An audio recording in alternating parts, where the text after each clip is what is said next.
Father, thank you, Jesus. Thank you, Holy Spirit. Father, I thank you for this day, for this time, and for this unity in which all of us have come together.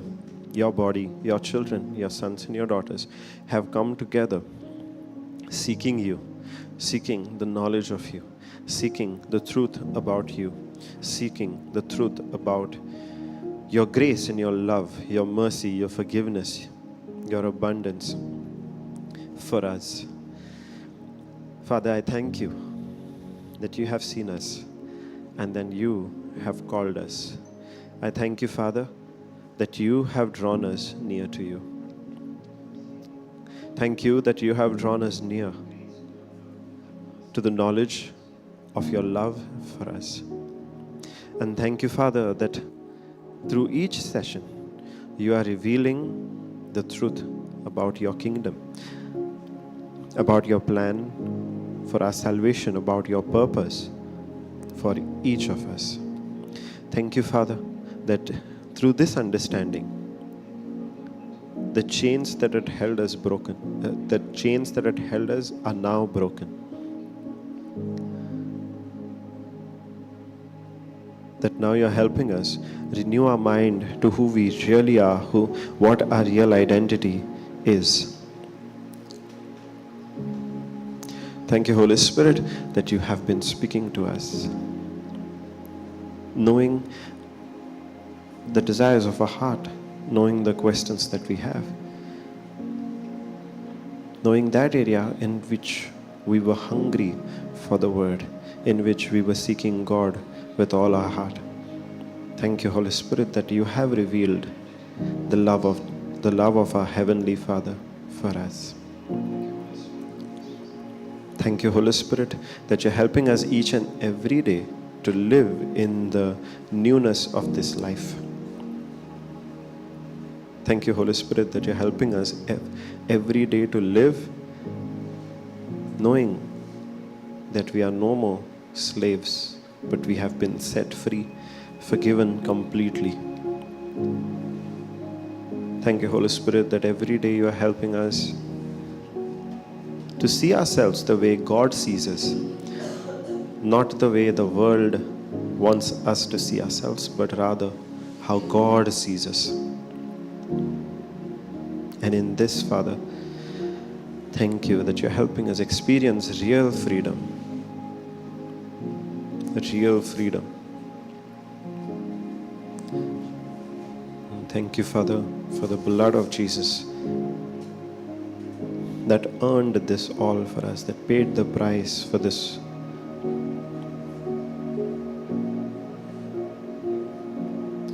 Thank you, Father, that you're speaking to us right now.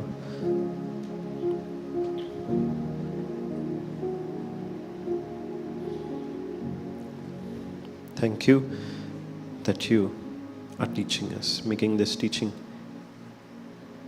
easy to understand, just the way you want us to understand it.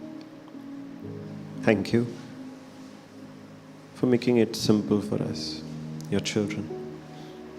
Just like a loving father teaches his children, you are teaching us right now. And we are sitting here hungry for you, hungry to hear more from you. Thank you, Father, for your speaking to us.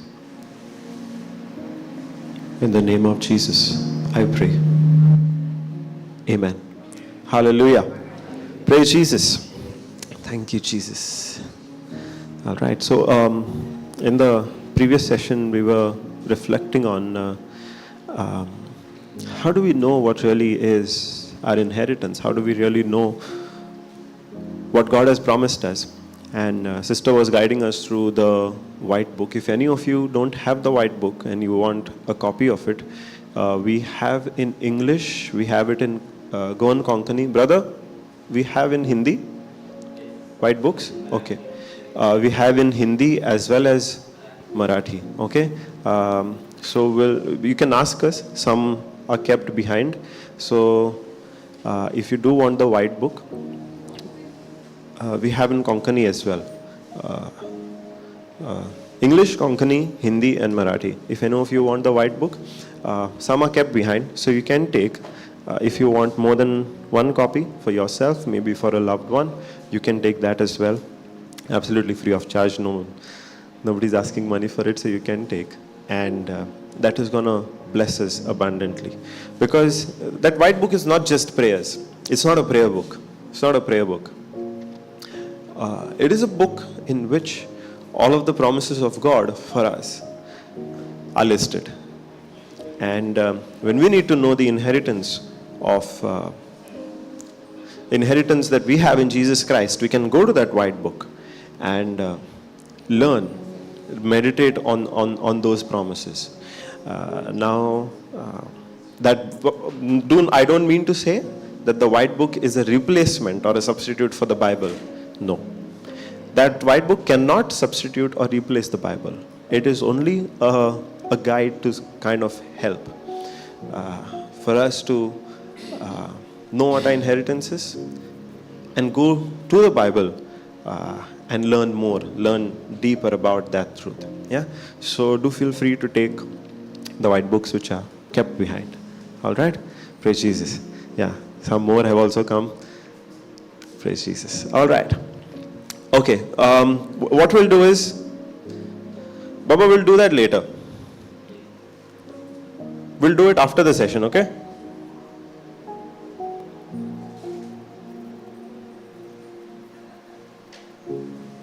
He's got a good heart.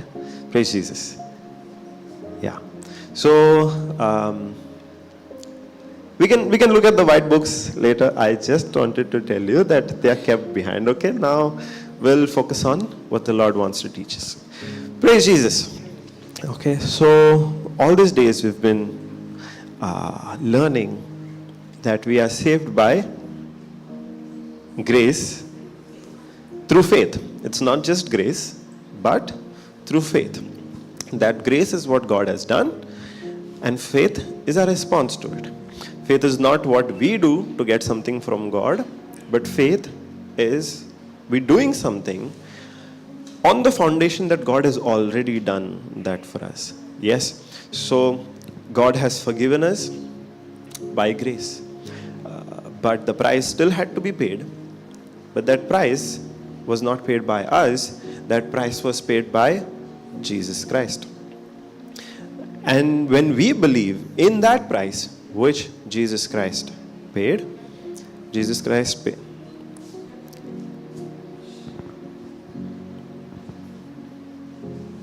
Moses, we'll do it after the session.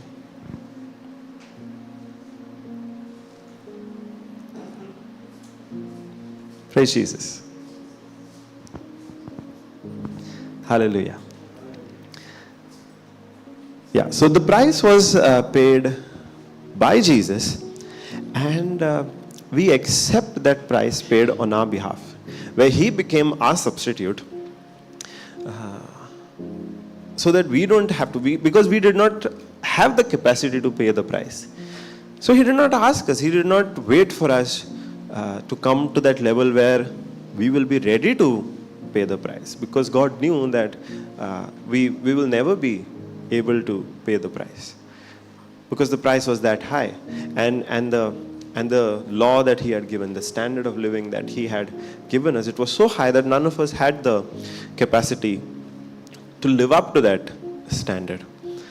So He made it easy for us. He moved on our behalf. And He took it upon Himself, where He became the sacrifice and paid the price which we had to pay. Hallelujah. Praise Jesus. But we have also learned that until we learned this truth, we were operating under a mindset that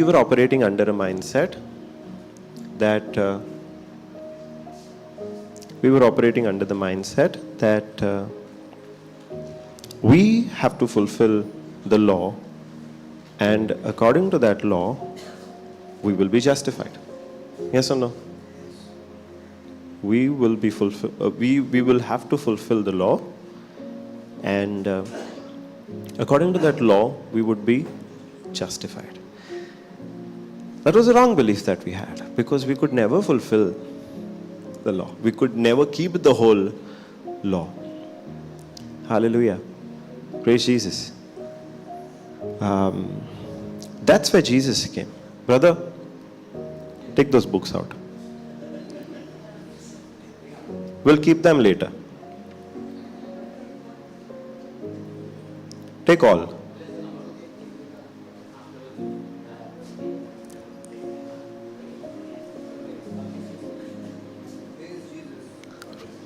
Praise Jesus. Now, how many of you think I'm punishing the boy or punishing you? Am I punishing? Am I punishing him? No, right? But what does it look like? I'm punishing. Correct? Same way we used to think about God also. I'm remembering how, I used to think, Brother Johnson, whatever he saw, he would come up with a parable from that. I'm feeling like that now. It might look like punishment. It might look like punishment. The same way in the Old Testament, it looked like God punished. It looked like God punished, but that was not really punishment. It was just the consequences of man's action. Because man did something and he had to face the consequences of it. God never said, you do whatever you want, but you won't face the consequences of it. Even today, if we choose to disobey, if we choose to do something which God has not intended for us, we'll still have to face the consequences of it. Yes or no? It is not, if we get into an addiction, just because we are under grace, does that mean we won't have to face the consequences of that addiction? No. So, whatever looked like God's punishment in the Old Testament, a lot of times it was His love and mercy. And the perfect example is of the flood, because that's like, how can you kill the whole of creation? Drown them. So merciless, so heartless. But in that's the world's way of thinking.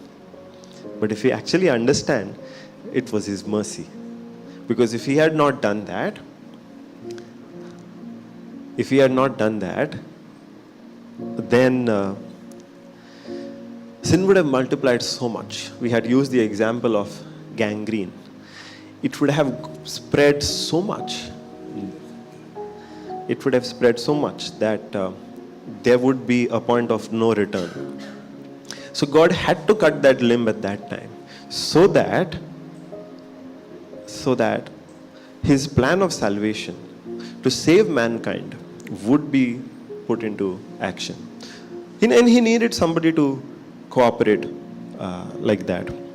Hallelujah. Praise Jesus. So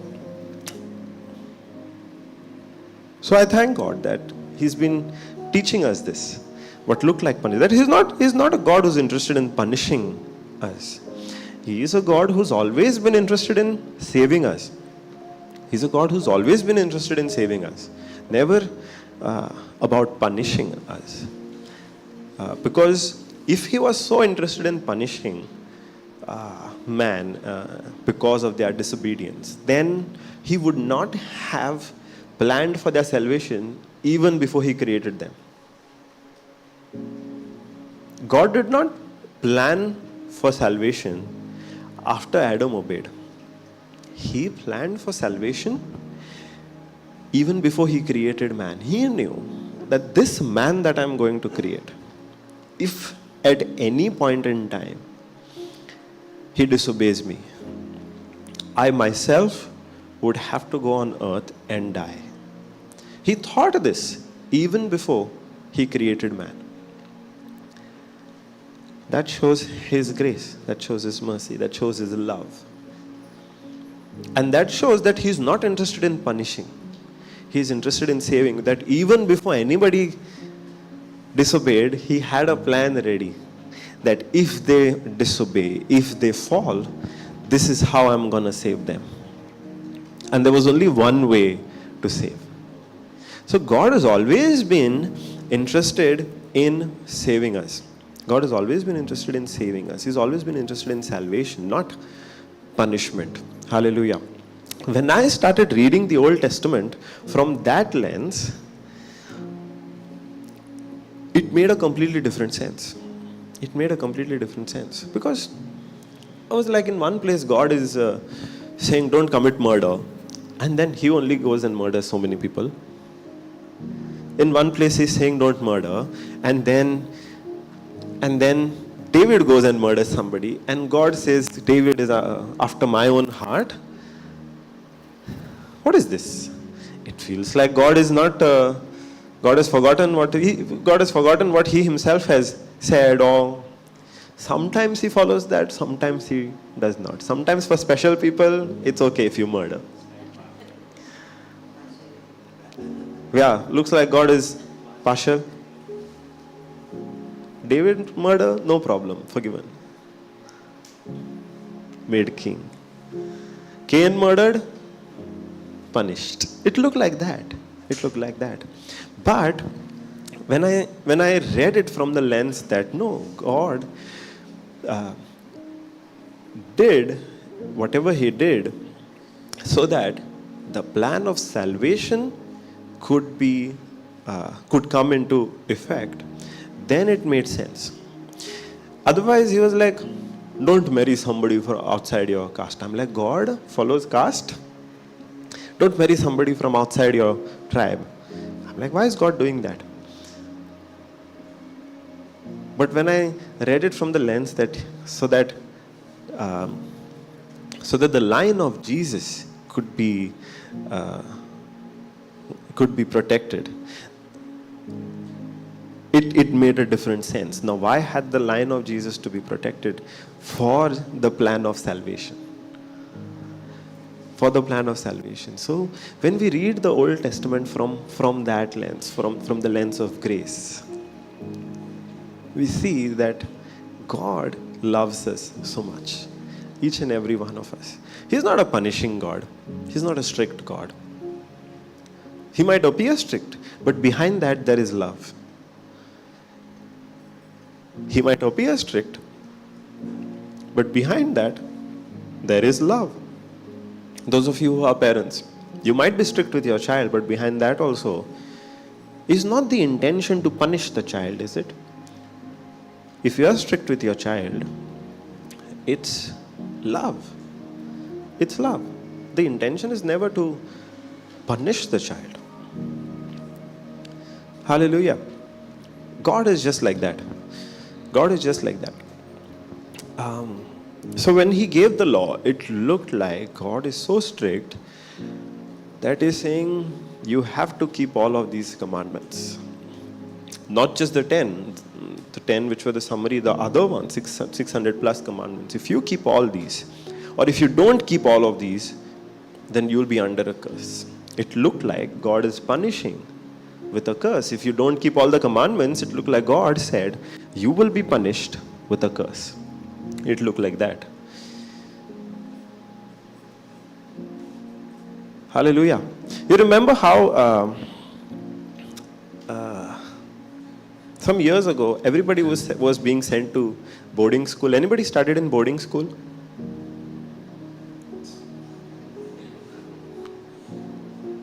Praise Jesus. Nobody else? Yeah? Boarding school? Boarding school. Praise Jesus. When I was in before 10th standard, around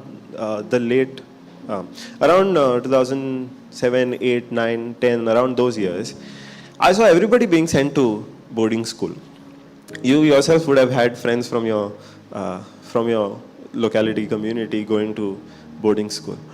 And at that time, you know why they were being sent to boarding school, brother? You can confirm if that was the same reason you went to boarding school. Because at that time, if anybody is mischievous, send them to boarding school. Correct?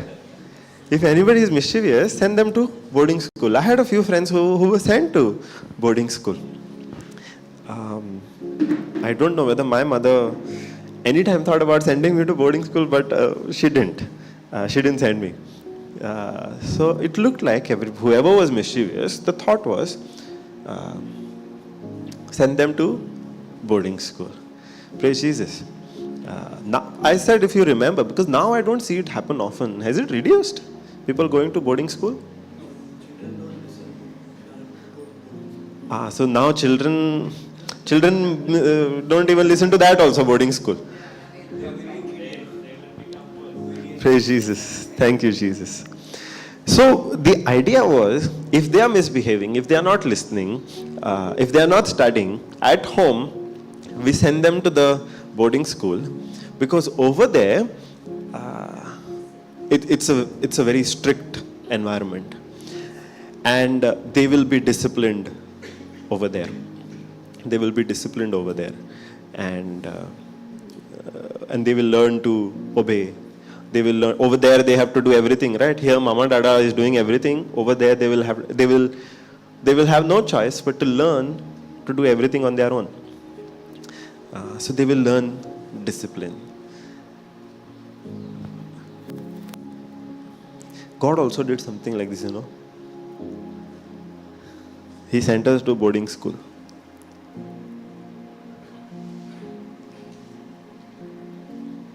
Praise Jesus. Can you imagine that? God sending us to boarding school? Well, not exactly.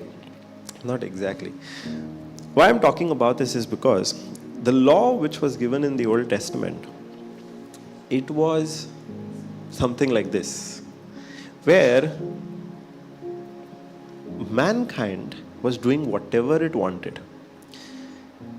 Whatever God had told them, whatever God had spoken to them, they were like, we are not listening. We'll do whatever we want. And they were misinterpreting whatever God said. Because the mercy, for example, the mercy that God showed to Cain, a couple of generations later, I think Cain's grandson or great-grandson, Lamech, he looked at the mercy that God had shown to Cain, and he was like, if God was so merciful to Cain, I'm worse than Cain. God should be more merciful to me. He started thinking that. The mercy that God had shown to Cain, they misinterpreted it and misused that mercy. He's saying Cain committed a murder, right? I have committed 7. That means I deserve more mercy from God. And then they became so full of themselves, they said, we will elevate ourselves.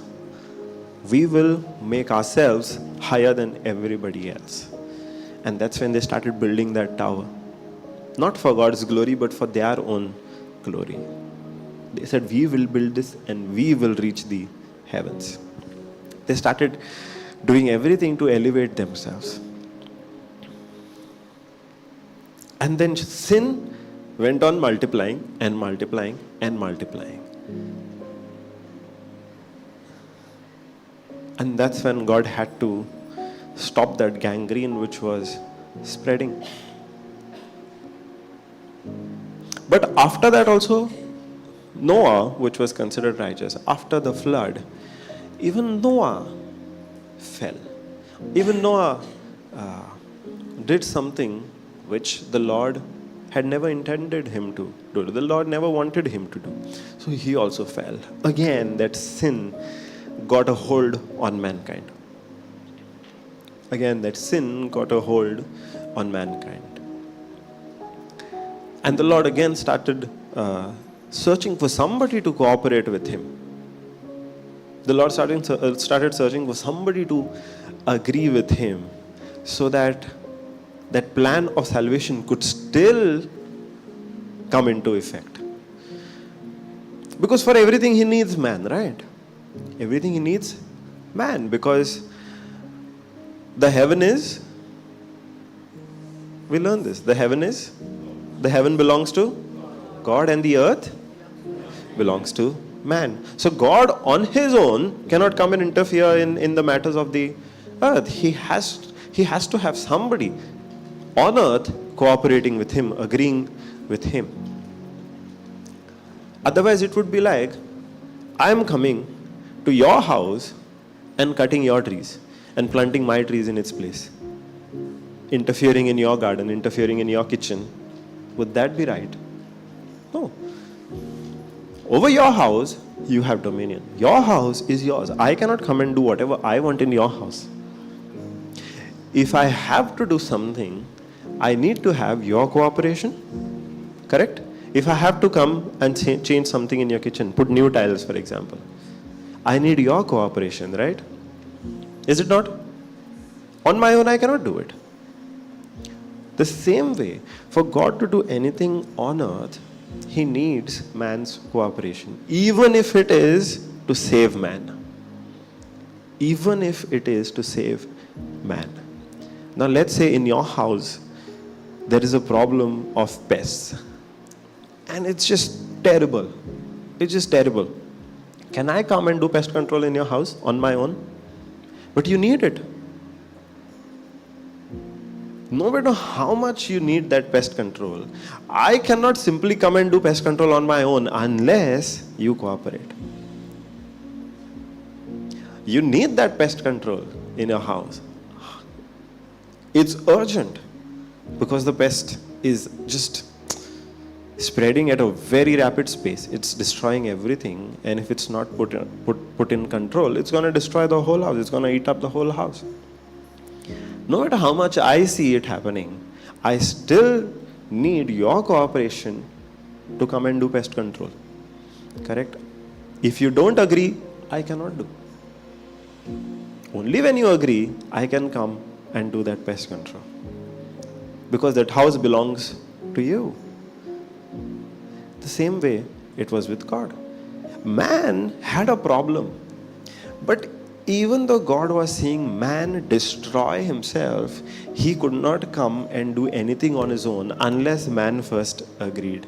That's why He was constantly, all through the generations, God was looking for somebody to agree with Him. God was looking for somebody to agree with Him. And He found that in Abraham.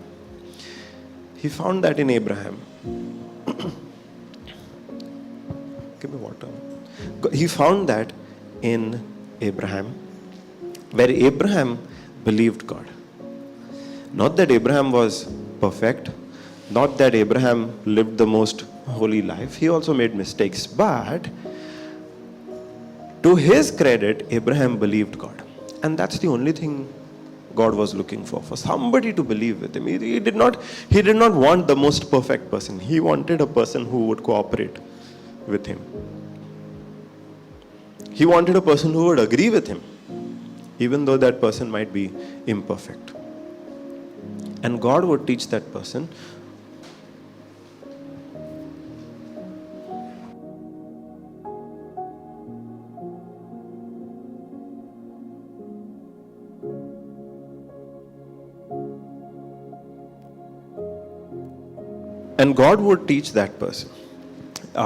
as he grew in that relationship with God. And he found that in Abraham, where Abraham agreed. When God said, "You believe me, and I will make you the father of many nations, and through you and through your seed, all of the nations of this world will be blessed." And Abraham said, "I agree with you. I believe you. I will work with you on this." That's when God could choose a group of people for Himself, where He would keep those people for Himself, and He would teach them, He would guide them, until from that group the Messiah, the Savior, could come. You're seeing the master plan over here? He started with one family. He started with one single man. He started that. A few days ago, sister was talking about how she had this question. Why did Jesus not come immediately after Adam sinned? Because man had to cooperate with Him. God did not delay the plan of salvation. It was man who delayed cooperating with God for that salvation to take place.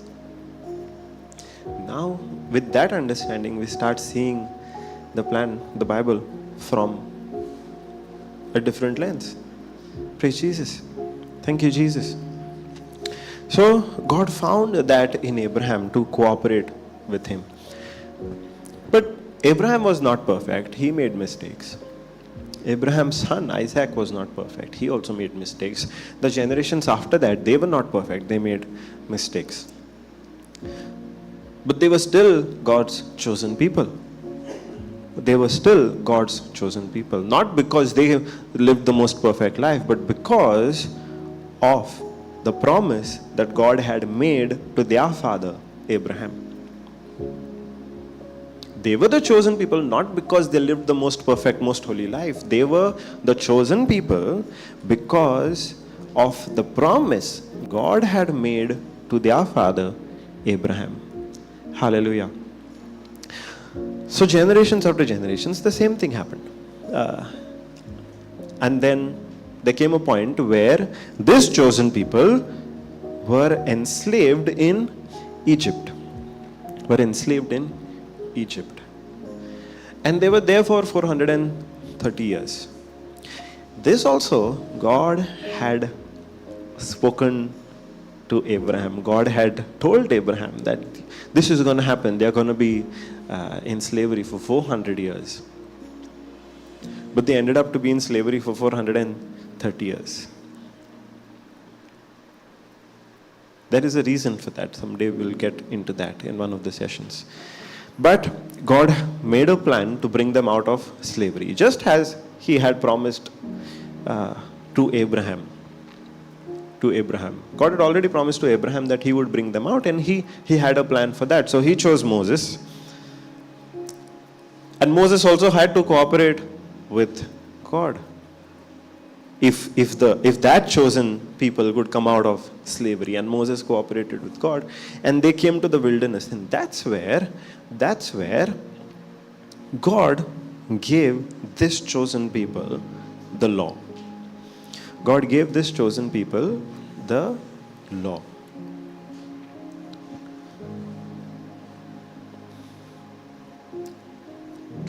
And He gave them the law not so that now they could be, through that law, through keeping that law, they could be perfect and holy in His sight, but through the law, they could come to know that there is a plan for their salvation. That in the future, a Savior is going to come who's going to save them. That was the purpose. But He also gave them the law because He had to still keep sin in control. He had to still tell them what you are doing, the life that you're living is not what I want you to do, is not the kind of life that I want you to live.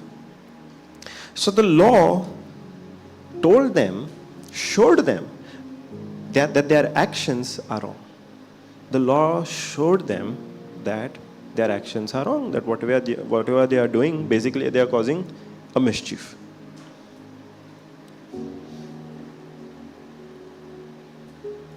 Somebody's gone outside, brother. Just pull the door. It's okay. Just pull the door. So the law showed these Israelites that what they are doing is wrong. Hallelujah. Praise Jesus.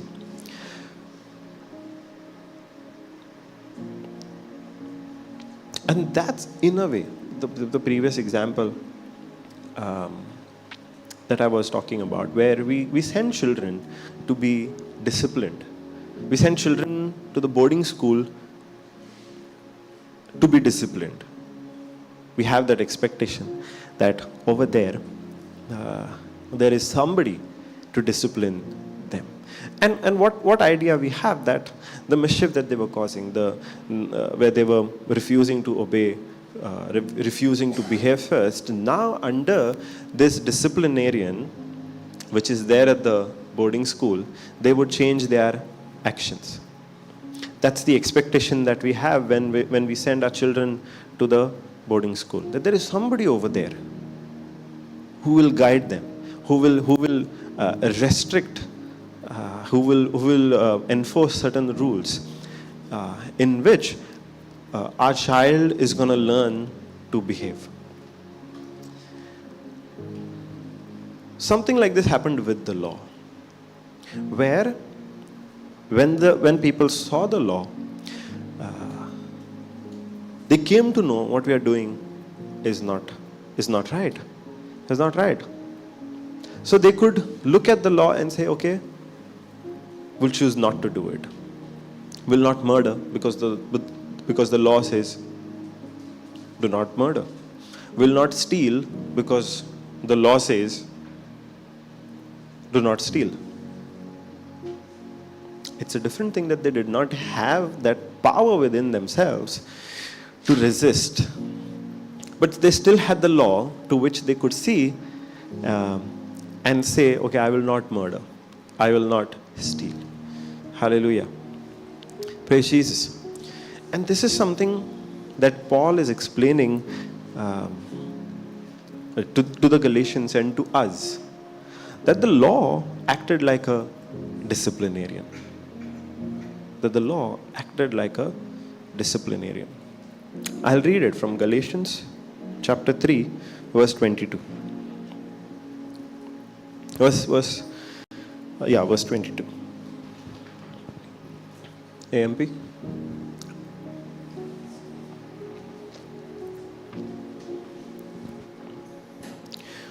But the scripture has imprisoned everything, the entire world under sin, so that the inheritance, the blessing of salvation, which was promised through faith in Jesus Christ, might be given to those who believe in Him and acknowledge Him as God's precious Son. So it says the scripture has imprisoned everyone or everything, the entire world under sin. Now the scripture here is talking about the law in the Old Testament, where even though man did not have the power within themselves to overcome that sin, looking at that law, that sin could be contained. That sin could be kept under control.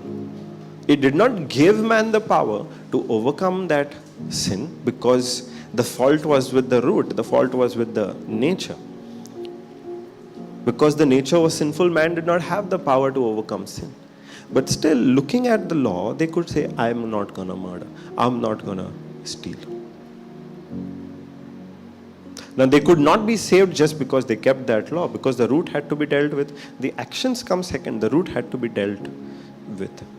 And the root would be dealt with only when there would be a Savior. Only when a Savior would come. So for that law, there was a time frame. The law was not given forever. The law was given only up to a certain time, until the time that the Savior would come. Only until that time that a Savior would come. Law was not supposed to be for the rest of time. It was not supposed to be forever. It had an expiry date.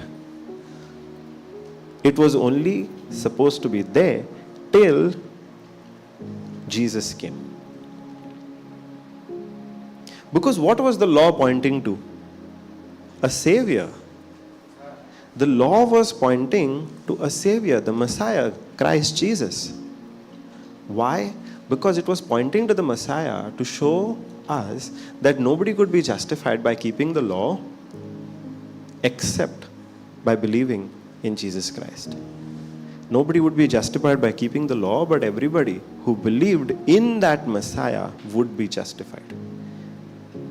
So until Jesus came, we were put under the law.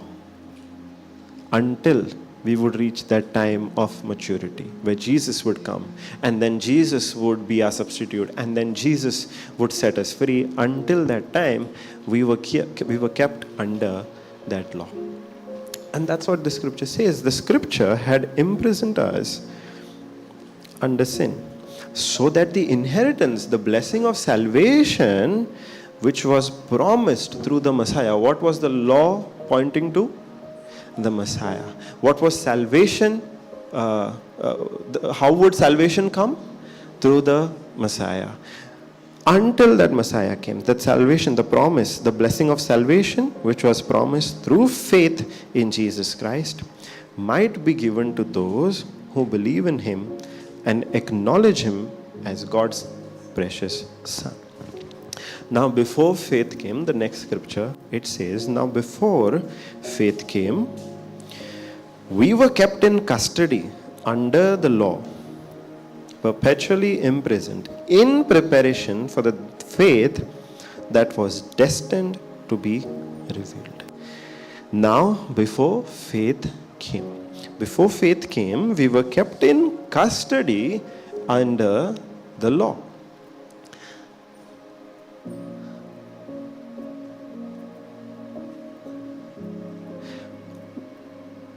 What does it mean before faith came? Meaning faith was not there in the Old Testament?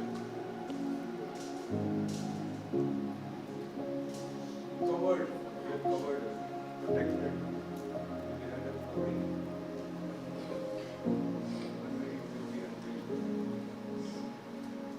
What does it mean before faith came?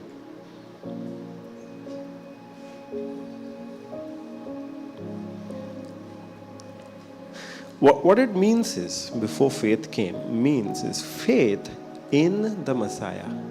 Earlier, what were people relying on? Their own effort to keep the law. How well they keep the law would determine, they were thinking, would determine whether they are justified or not, whether they are in right standing with God or not. They were relying on that. But now, the Messiah has come. Whoever puts their faith in the Messiah, Jesus Christ, believing that through him we receive our salvation. It's talking about that faith, the faith in God's grace, not the faith that people had or we had in our own ability to keep the law, rather the faith in the Messiah, in Jesus Christ, in his grace. Hallelujah. Praise Jesus. Before we understood grace, were we still operating by faith? Let's say you understood grace in this retreat or the previous retreat. Before that you did not have faith? You had, no? But now what is the difference? Earlier also you had faith, now also you have faith.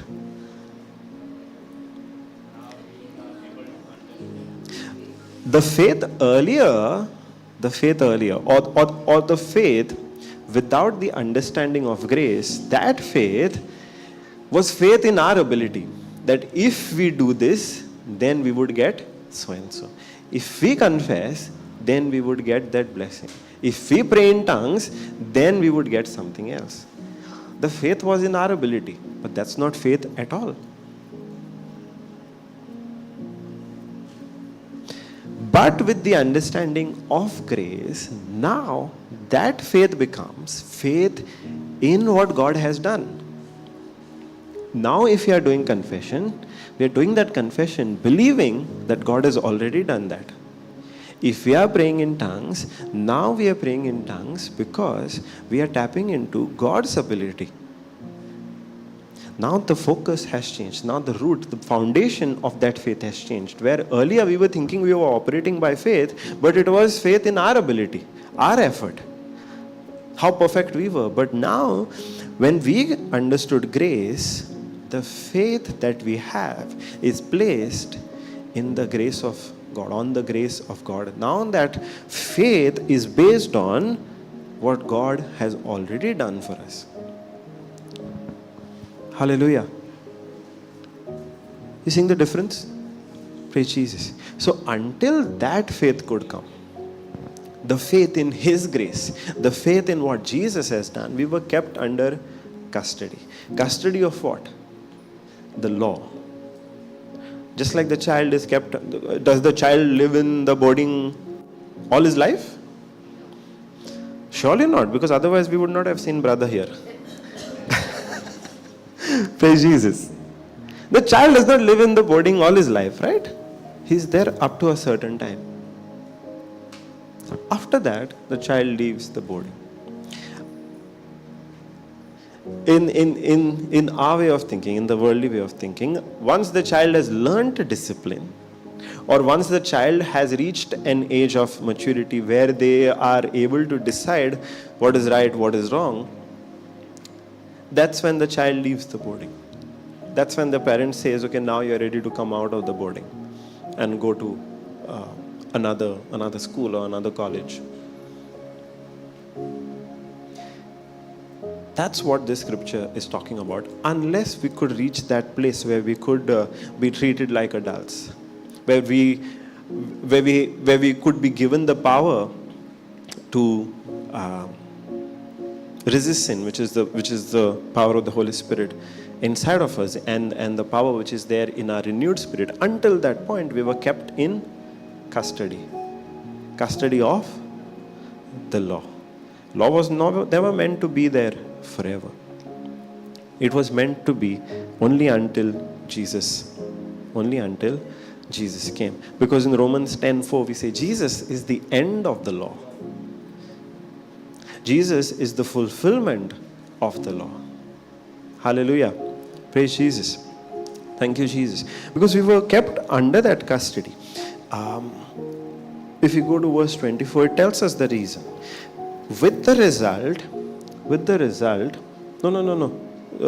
Galatians 3:24.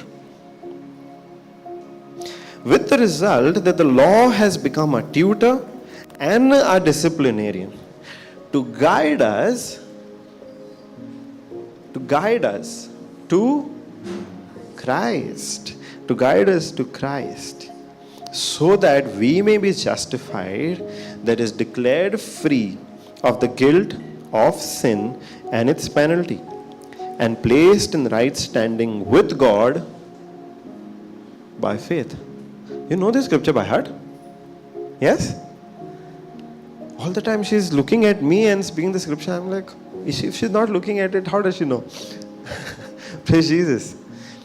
So we were kept under the custody of the law. Why? So that the law could be our tutor, our disciplinarian to guide us. Guide us where? Guide us not so that we could be perfect by keeping the law, but to guide us to Jesus Christ, through whom we would be saved. Because the salvation was never by keeping the law.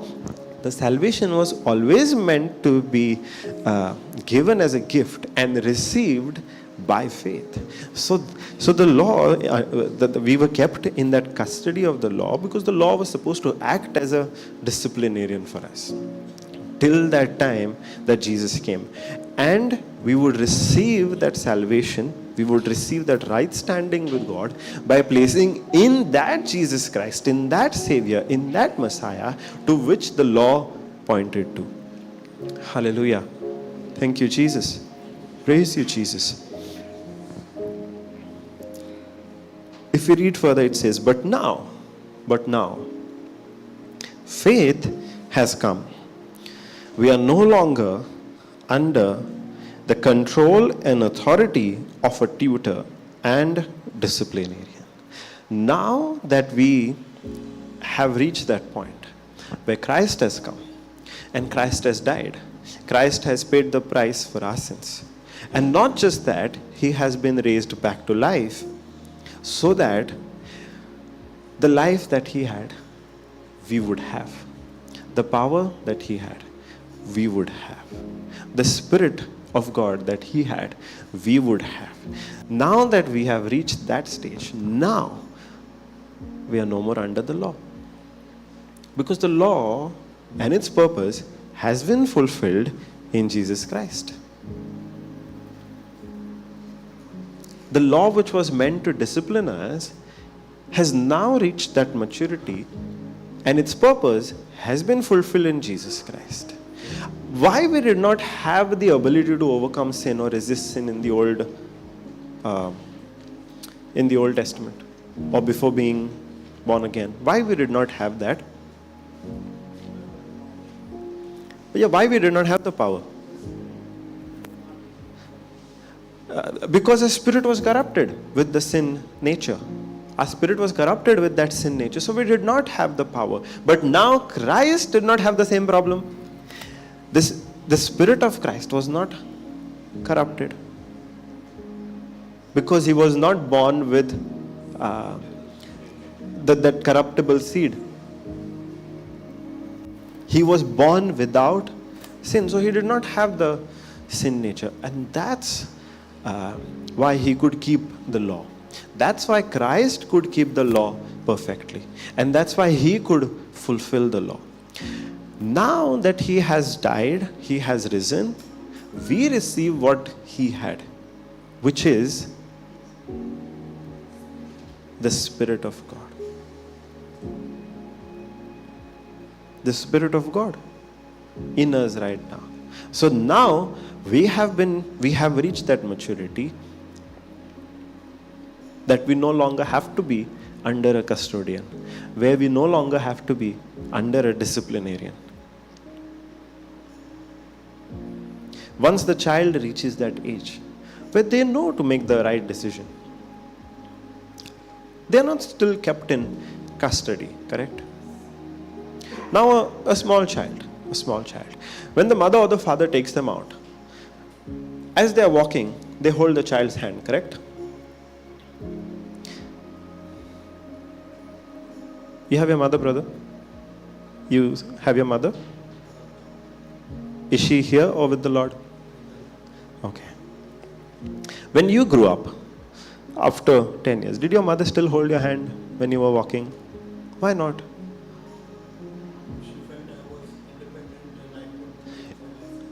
She stopped doing that because you could take a mature decision whether crossing the road right now is the right thing or not.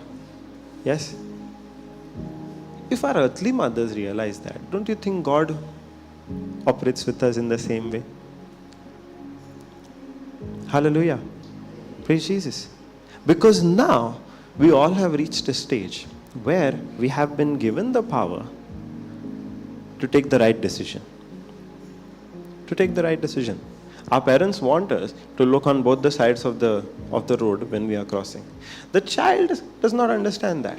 That's why the mother holds the child's hand. But when the child grows up, the child has that understanding that when I am crossing the road, I need to check whether vehicles are coming from either side of the road. Why? Because if he does not check, then there could be harm in that. The child did not understand why he has to look on both the sides. The child is not burdened with that sort of thinking. That's why the mother would hold the child's hand. But as the child grew up, the child got that understanding that if I don't check, there could be harm. Not just to myself, but to others. So that time they could make that mature decision. Now you and I have reached that place where, because of the Holy Spirit is given to us, we can make a mature decision. Earlier we did not have that. We have been given the power of the Holy Spirit to make that mature decision. Yesterday we were reflecting on, do we still continue to live on sin? In sin? No. We don't continue to live in sin anymore because now we have been given the power.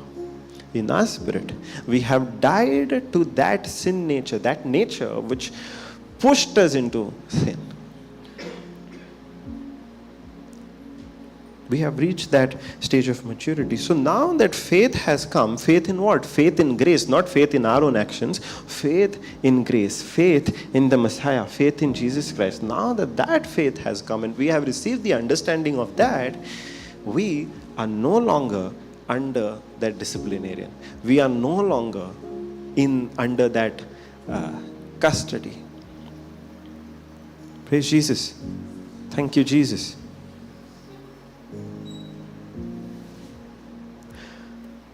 For you who are born again, verse 26, for you who are born again have been reborn from above, spiritually transformed, renewed, sanctified, and are all children of God, set apart for His purpose, with full rights and privileges through faith in Jesus Christ.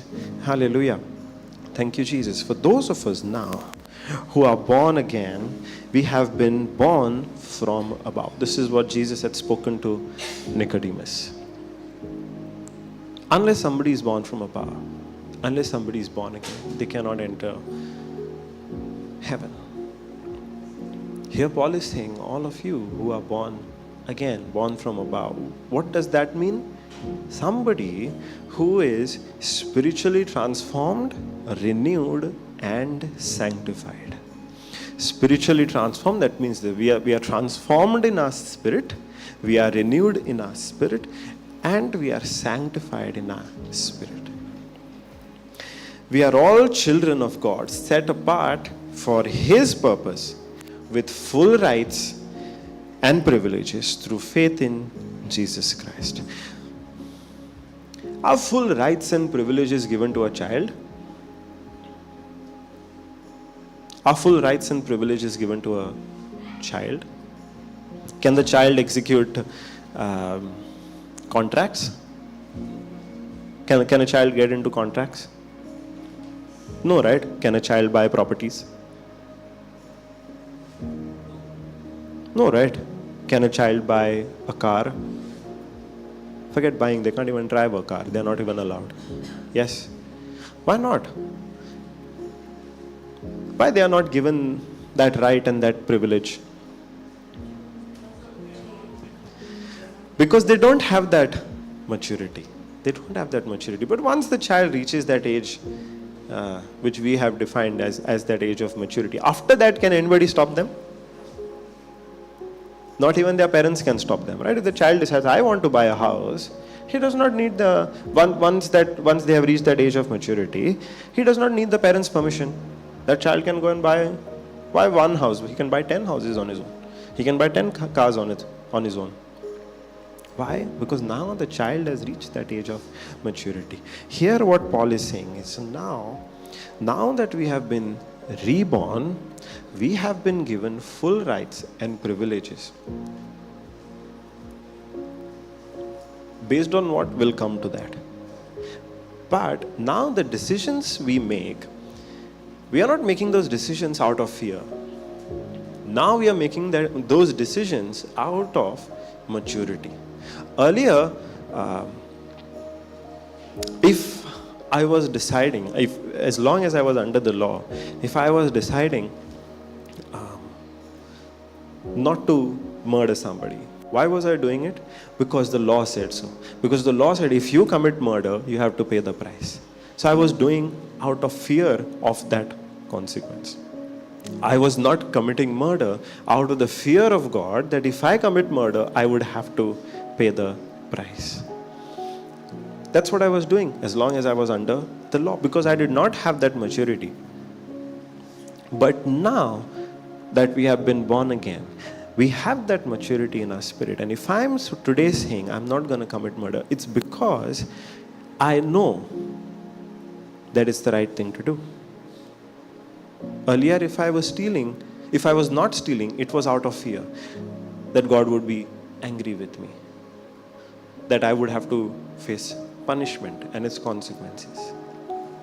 The decision was based on fear. But now the same decision to not steal is based on maturity, because now we know it's the right thing to do. It's the right thing to do. Now, where are we getting that from? From the Holy Spirit, which is made one with our spirit. Hallelujah. Praise Jesus. Thank you, Jesus. For all you who were baptized, verse 27. For all you who were baptized into Christ, into a spiritual union with the Christ, the Anointed, have clothed yourselves with Christ. That is, you have taken on His characteristics and values. For all of you who were baptized into Christ, into a spiritual union with the Christ and the anointed, have clothed yourselves with Christ. That is, you have taken on his characteristics and his values. Now, on what basis did Christ take decisions? Let's imagine. Nowhere in the Bible it is mentioned this. Let's imagine. Now, when Christ came, when Christ was preaching, he was doing something good. And people came against him, even to the point of wanting to stone him. Do you think he did not stone them back out of fear of the law? If we are doing something good, now if I am coming and preaching over here, correct? And then you all rise up against me and start cursing me and firing bad words at me. And all of you come with stones to stone me.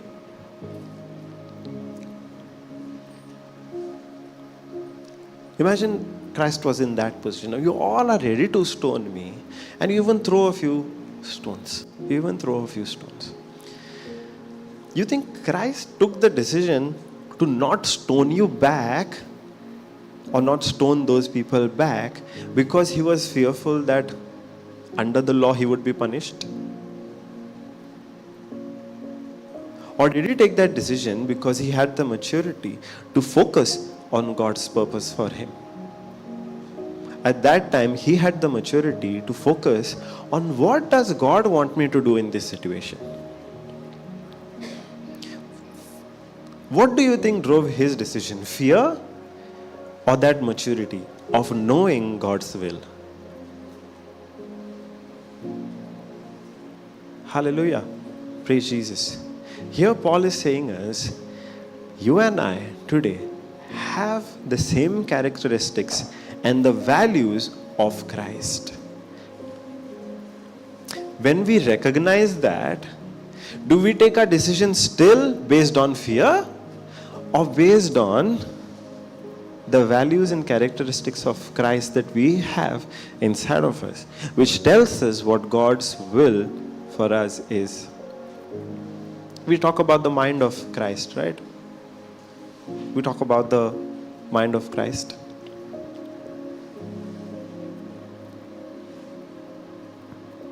Do we take decisions out of fear, or do we take decisions out of that maturity which comes from having that mind of Christ? Sister looks very confused. Confused or just concentrating? Praise Jesus.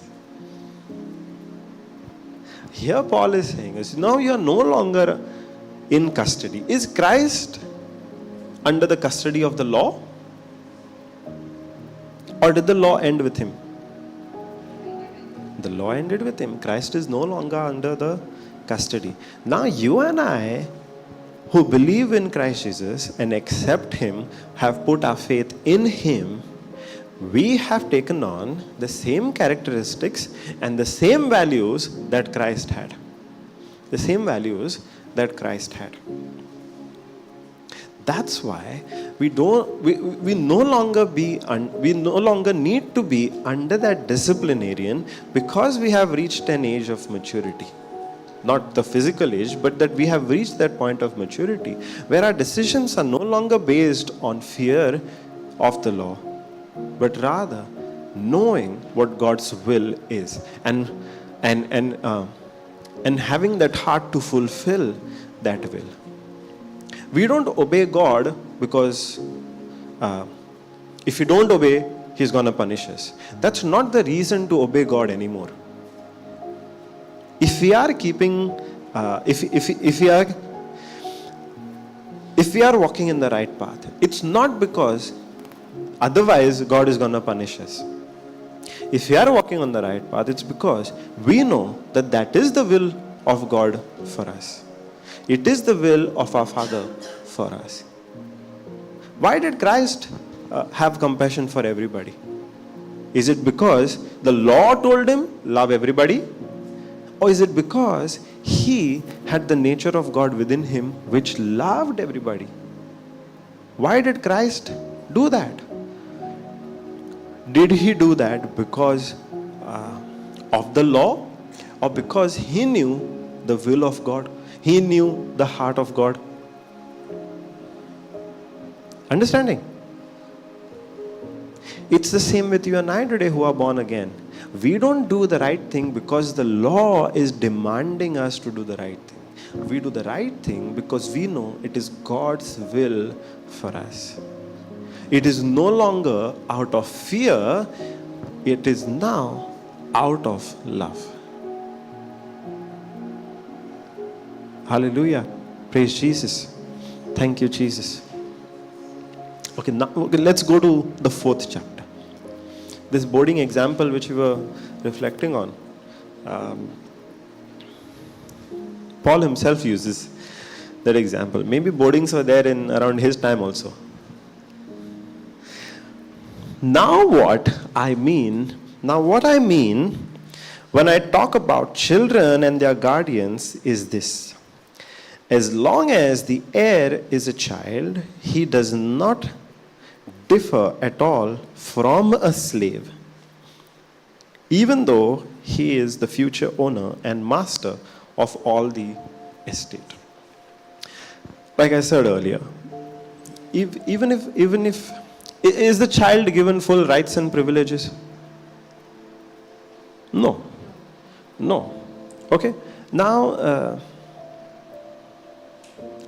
think about your child.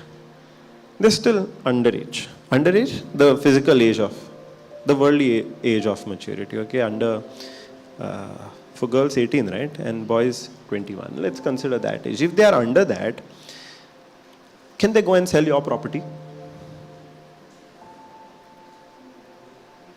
No, right? Can they go and sell your house? Can they go and take a loan based on your house? No, right? Because first of all, it's not in their name. Second, they are not of that age of maturity. They might be the future owners if it's the only child, or if it's more than one child. They are the future owners of the parents' property. Correct? They are the future owners. But even though they are the future owners, now can they do whatever they want? As long as they are a child, they are still not given the full rights and privileges. They still don't have the freedom to do whatever they want to do with that property, even though they are the future owners. That's what Paul is talking about over here. Now, what I mean when I talk about children and their guardians is this. As long as the heir is a child, he does not differ at all from a slave, even though he is the future owner and master of all the estate. That means, even though we are the future owner, even though the child is the future owner, he is still told what to do. He still does not have that freedom and the rights and the privilege to do whatever he wants. He still has to obey. He still has to obey. But he is under the authority, verse 2, but he is under the authority of guardians and household administrators or managers until the date set by his father when he is of legal age. Until the day, when does he get the authority? When does a child get the authority? When the date that his father has set is come. Praise Jesus. You should sit this side, otherwise I hardly look at you. No, sit brother. I just realized I hardly look at him. Praise Jesus. But he is under the authority, that is, the child is under the authority of guardians and household administrators or managers until the date set by his father. Praise Jesus. So also, verse 3, so also we, whether Jews or Gentiles, when we were children, Children in what sense? Not the physical age, but spiritually. When we were children, that is, spiritually immature, we were kept like slaves, without any power, without any freedom, without any rights, under the elementary man-made religious or philosophical teachings of the world. Hallelujah. Okay, I'll take this example. How many times in the Old Testament, if you have read extensively, how many times in the Old Testament do you find the word talking about Satans or devils? How many times? Many times? I'm not asking for the exact number. Do we find the Satan or the devils or demons being spoken of a lot in the Old Testament? Yes, no, don't know. It's more in the New Testament. Yes. Have you seen that? Notice that difference? In the New Testament, a lot of scriptures refer to demons. Demons being cast out, somebody being delivered from demons, somebody being oppressed about demons. Jesus dealing with so many demons. So, what was this? God was not dealing with demons and Satans in the Old Testament, and only after Jesus came, he started dealing with them. Why? Or demons came. More demons came only in the New Testament. In the Old Testament, we don't see them much. Why?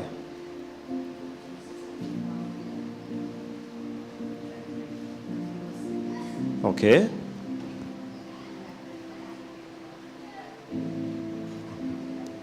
Okay.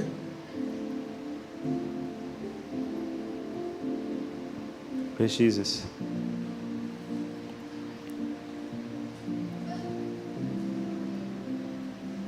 But in the New Testament, we see this happening a lot of references to demons. One of the reasons is,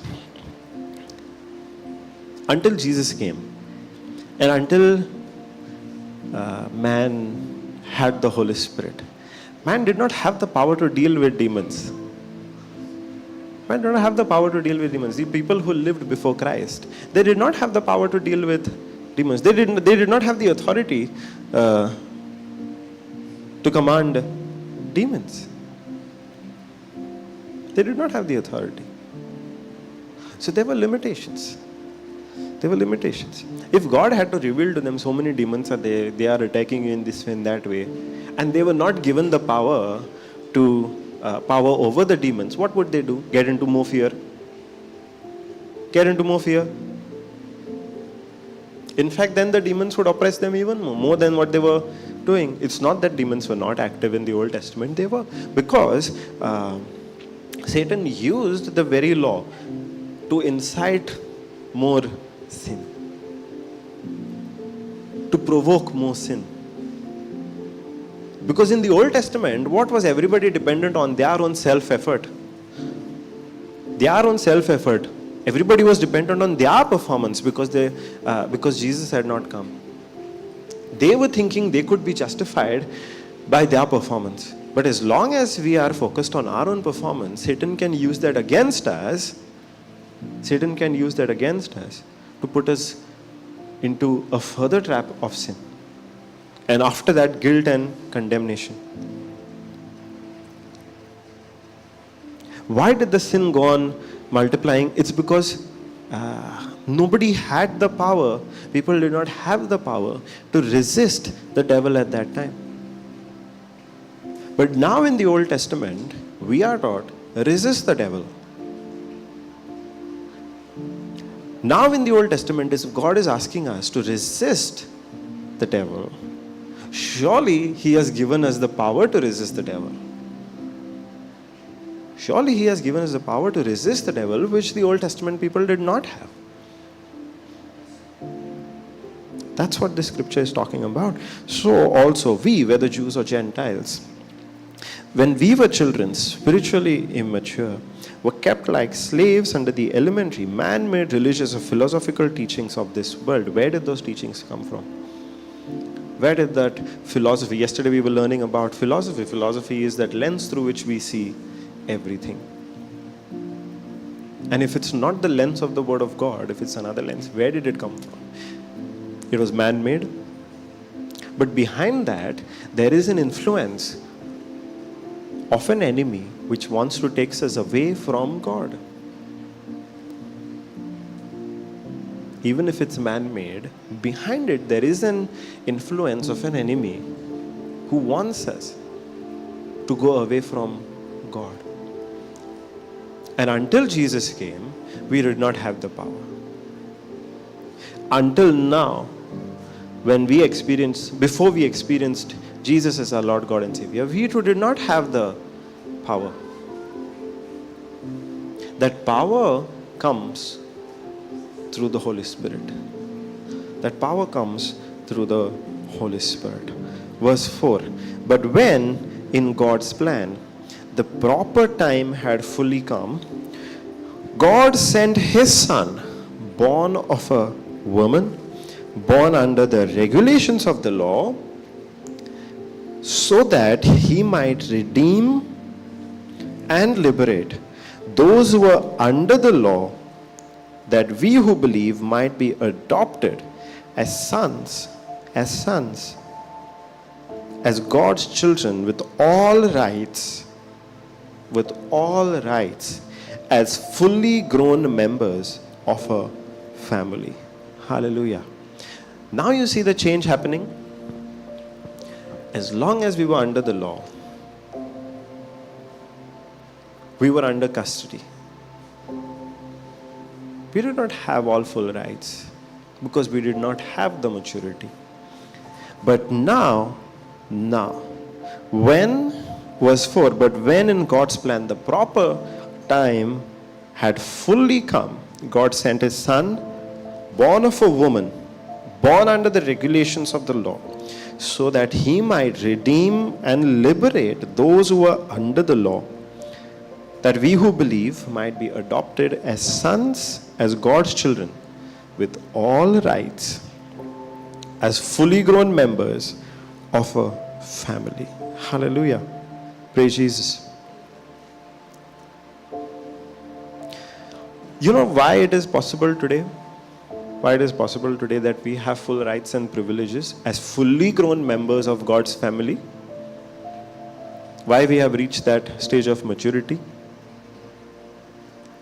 Why?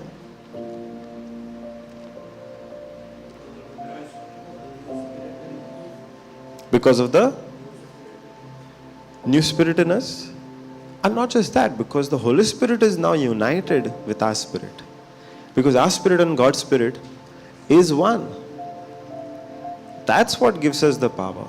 If we have the authority over the demons today, it's not our power, it's God's power within us. If we today have the authority and the dominion over sickness, it's not our power, it's God's power within us. Praise Jesus. Thank you, Jesus. And that's what the next scripture talks about. And because you really are His sons, God has sent the Spirit of His Son into our hearts, crying, Abba, Father. Therefore, you are no longer a slave or a bond servant, but a son. And if a son, then also an heir through the gracious act of God through Christ. Praise Jesus. Thank you, Jesus. You see how God dealt with the root? How God dealt with the root? In the previous, in chapter 3, we had read that now today we have put on Christ. That means we have His characteristics and His values. How are we able to live in those characteristics, according to those characteristics and values? What gives us the power? It is the Holy Spirit which God has put inside of us. If God sees us as Christ is, because that's what the scripture tells us, just as Christ is, so are we in this world. Jesus himself told us, whatever things I did, you shall also do, and even greater things. How is all of that going to be possible? Because now God has put his Spirit inside of us. Hallelujah. Thank you, Jesus. So that means we relate to one another just as Christ related to one another. And we also relate to the Father the same way Christ related to the Father. Now, Christ did not relate to the Father based on the law, where Christ based his relationship with the Father on how well he kept the law, whether he kept all of the commandments or some of the commandments, whether he offered all of the sacrifices, whether he followed all of the rules and regulations. His relationship with the Father was not based on that. We now, because we have put on Christ and his characteristics and his values, now that we have the mind of Christ, we relate to the Father based on the love of the Father, not our performance. Hallelujah. Praise Jesus. We also relate to one another not because the law is asking us to be loving, be compassionate with one another, be kind to one another. We are not loving and compassionate and kind because the law is asking us to. We are loving and compassionate and kind to one another because now we have the nature of God in us. And the nature of God is of love. Hallelujah. Thank you, Jesus. When we find it hard to love our neighbor, we'll find it hard as long as we are relating to it based on whether we are able to do it or no. Not from the lens that it is not my love, it is God's love within me now. We don't give the love that we have. We give the love which we have received. If I have to give love to somebody who has hurt me, if I don't have that love, from where am I going to give? I have to receive it first. Only then can I give it. But if I am not conscious of the truth that I have received it in the first place, how will I give it? I have to live with the knowledge that I have received God's love. I have received his forgiveness. Not based on my performance, but by faith in Jesus Christ. Because now God has poured that love in my heart, not because I have kept all of the law, not because I have performed, but because I have believed in his Son, the Messiah, whom he sent to save me, to save us. Because I have believed in that Messiah, I am accepted in the family of God.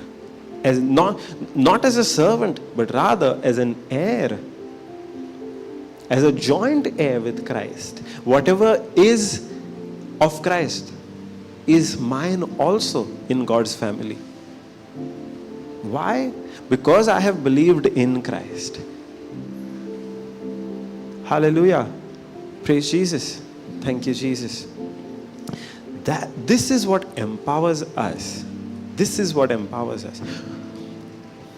It's not the law anymore, because we don't need to be in that custody of the law anymore. The decisions that we take today are not based on what the law tells us. It's based on that maturity which comes from having the characteristics, having the values of Christ, having put on Christ. Having the full rights and privileges and the freedom that comes from being accepted into the family of God, our Father. Praise Jesus. Thank you, Jesus. And how is that made possible? It's because when we believed in the Messiah, when we believed in the Creator, when we believed in Jesus Christ, God poured out his Spirit and made it one with our spirit. Earlier, that was not the case. Our spirit was separate. Our spirit was in that corrupted state. But now it's no more in that corrupted state. It's made new and united with the Spirit of the Father, both becoming one. Now, as long as our spirit was corrupted, we saw the fruit of it.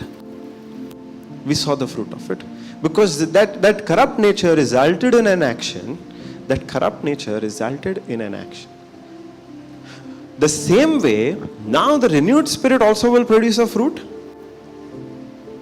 Now the renewed spirit, which is one with the Holy Spirit, will also produce a fruit. Hallelujah. Praise Jesus. That's what Paul goes on to explain in the next chapter. Chapter 5, verse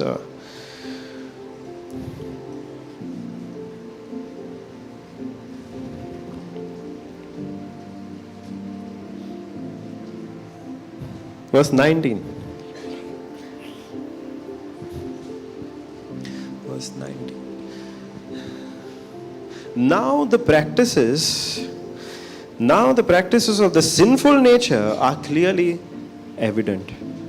They are sexual immorality, impurity, sensuality, that is total irresponsibility and lack of self-control, idolatry, sorcery, hostility, strife, jealousy, fits of anger, disputes, dissensions, factions that promote heresies, envy, drunkenness, riotous behavior, and other things like these. I warn you beforehand, just as I did previously, that those who practice such things will not inherit the kingdom of God. But the fruit of the Spirit, that is the result of His presence within us. That is the result of His presence within us is love, unselfish concern for others, joy, inner peace, patience. And patience is not the ability to wait, but how we act while waiting. Kindness, goodness, faithfulness, gentleness, self-control. Against such, there is no law. Hallelujah. If we are to produce this fruit, we are not going to be able to produce this kind of fruit by our own performance. It comes as a result of the presence of God within us. Hallelujah. Thank you, Jesus. How many times have we tried to produce patience in our life based on our own effort? And how many times have we failed to be patient? When we rely on our performance, it's not going to work out, because that patience, the love, how many times have we failed to be compassionate towards somebody else, to love somebody else, to consider others better than ourselves, to have, it says, unselfish concern for others. How many times have we failed to do that? Every time it's not just many times, every time whenever we have relied on our ability. But when we live with the recognition that it's not our ability anymore, it's rather the Spirit of God inside of us, the presence of God inside of us that produces all of this, then we don't fail. Did Jesus fail to love anybody at any time? Did Jesus fail to be compassionate at any time? Did Jesus fail to be patient at any time? No. Why? It's because of the presence of the Holy Spirit within Him. And we are today just like Him. In our spirit, we are just like Him. Praise Jesus. Thank you, Jesus. Over here, some of you know this. Over here, it says, verse 22, but the fruit of the Spirit. It does not say fruits of the Spirit. It says the fruit of the Spirit. Why do you think it only says fruit? When there are so many things, why does it only say fruit?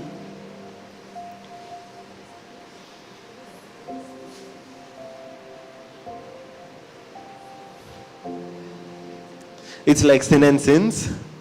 That's what you're saying?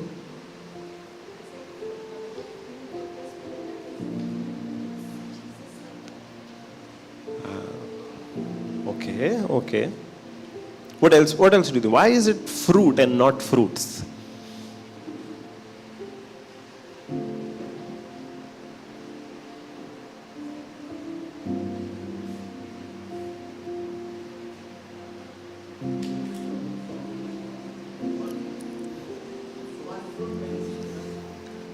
One fruit, many seeds. One fruit having different. That means the same mango has mango seed, apple seed, like that.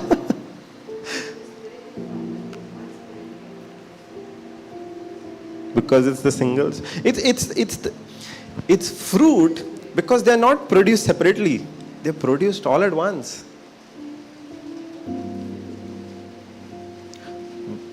Why we think they are produced separately is because we are thinking of all of these things as happening sometime in the future. They are already produced. Where? In the spirit. And they are produced all at once. It's not that when from age 1 to 10, love is being produced. 10 to 20, 11 to 20, patience is being produced. Somewhere else. No, at the moment we were born again, the Spirit has produced the fruit, which is all these things in our spirit. Now we come back to the same thing. Why are we not experiencing all of these? Why are we not experiencing all of these? Why are we still getting angry at our loved ones? Why are we still falling short of patience? Why?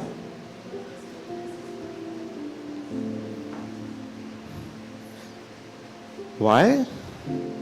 Or how?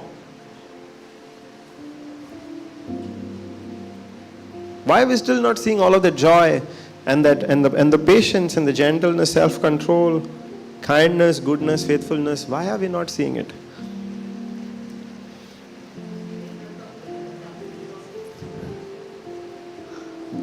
Why?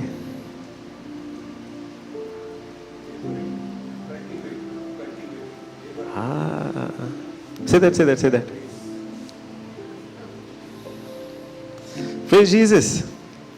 We were learning yesterday, if our spirit is renewed and we are dead to sin, why are we still sinning? Why? Because the mind is not renewed. The mind is not renewed. We have the power within us to resist the devil. Why are we still yielding to the devil? Unrenewed mind. The Holy Spirit is there inside of us. And the Holy Spirit produces this fruit of love and inner peace and joy and kindness, goodness, gentleness, self-control. Why are we still not experiencing it? Because of the unrenewed mind. Hallelujah. Because before Paul explained this, he said you have to do something first. What is that? Verse 16. We've learned this before, I think on the second day itself, second or third day. But I say, walk habitually in the Spirit, seek Him, and be responsive to His guidance, and then you will certainly not carry out the desire of the sinful nature, which responds impulsively without regard for God and His precepts. Hallelujah. Walk habitually in the Holy Spirit. Seek Him and be responsive to His guidance. And then you will certainly not carry out the desire of the sinful nature. Hallelujah. Praise Jesus. Even this scripture we have turned it around. We said we have to first resist all the temptations. We have to first overcome the flesh, and then the Holy Spirit will work in our life. Have we? Correct, no? First we have to be holy, then God will work in our life. First we have to cleanse ourselves. First we have to be sinless. Then the Holy Spirit will work in our life. Then we will hear God's word. But this scripture tells us the opposite. You first walk habitually in the Holy Spirit. And that is what will give you the power to not yield to the enemy. To not yield to the flesh. Hallelujah. Praise Jesus. Thank you, Jesus. So many things which were believed were upside down. Hallelujah. Thank you, Jesus. Sometimes I'm surprised at the simplicity of the word. It's like it's right there. Praise Jesus. It's right there in front of us. But it's the enemy that has blinded the minds, lest we receive the gospel and be saved. But thank God that He has revealed this to us. Thank God that He has revealed this to us. And in very simple terms, right there in His word, giving us the power right now, coming to dwell in us, where His presence is in us. His presence gives us the power.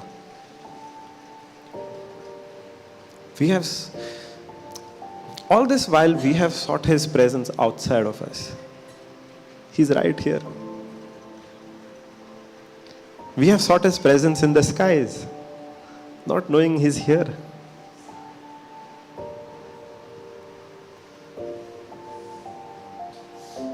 We have tried to storm the heavens, not knowing God is here.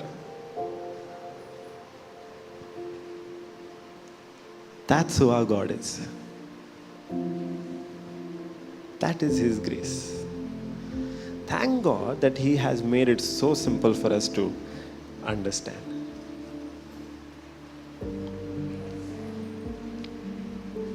Because as long as you did not understand it, all of us were in some or the other bondage. All of us were in some or the other bondage. It could be sickness. It could be failure. It could be rejection. It could be depression. We were all in some bondage or the other.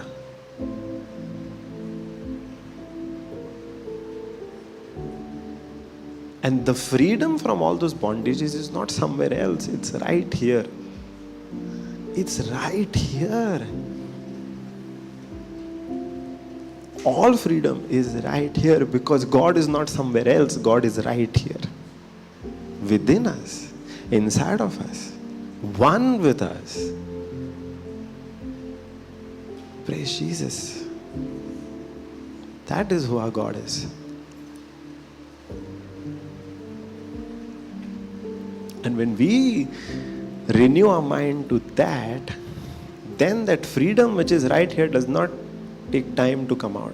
When the mind is renewed. That's why Paul is saying, you walk habitually, not once, not twice, walk habitually. He didn't say, he did not say visit faith, vacation on faith. He said live by faith. How do we live continually? Because that is what gives us the power. And it's not just now, even in the Old Testament, he said, Joshua 1:8, which we all know. Have the scripture, have the word of God always in your mouth and always in your mind, day and night. Keep meditating so that you shall live according to it. And then you will make your way prosperous. He did not say, because you are doing all of this, because you are meditating on my word, because you are thinking about me all the time, I will bless you and make your way prosperous. He said, no. You do this and you yourself will make your way prosperous, because the freedom, the goodness that is there in that word, you will start experiencing because you have renewed your mind to it. Where is the block? The block is not between us and God. The block is just here.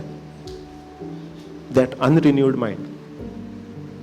The mind which is believing the lies rather than the truth. The mind which is believing worldly philosophies rather than the word of God. The mind which is seeing the world from the lens of failures and rejection and depression and sickness rather than the truth which is there in God's word. The block is not between us and God. Between us and God, Satan is not standing saying, I'm not going to let you pass. That's not what is happening right now. The block is here. In our mind. Praise Jesus. That is why the scripture says nobody can separate us from God. No power of the darkness can separate us from God except one thing. What is that?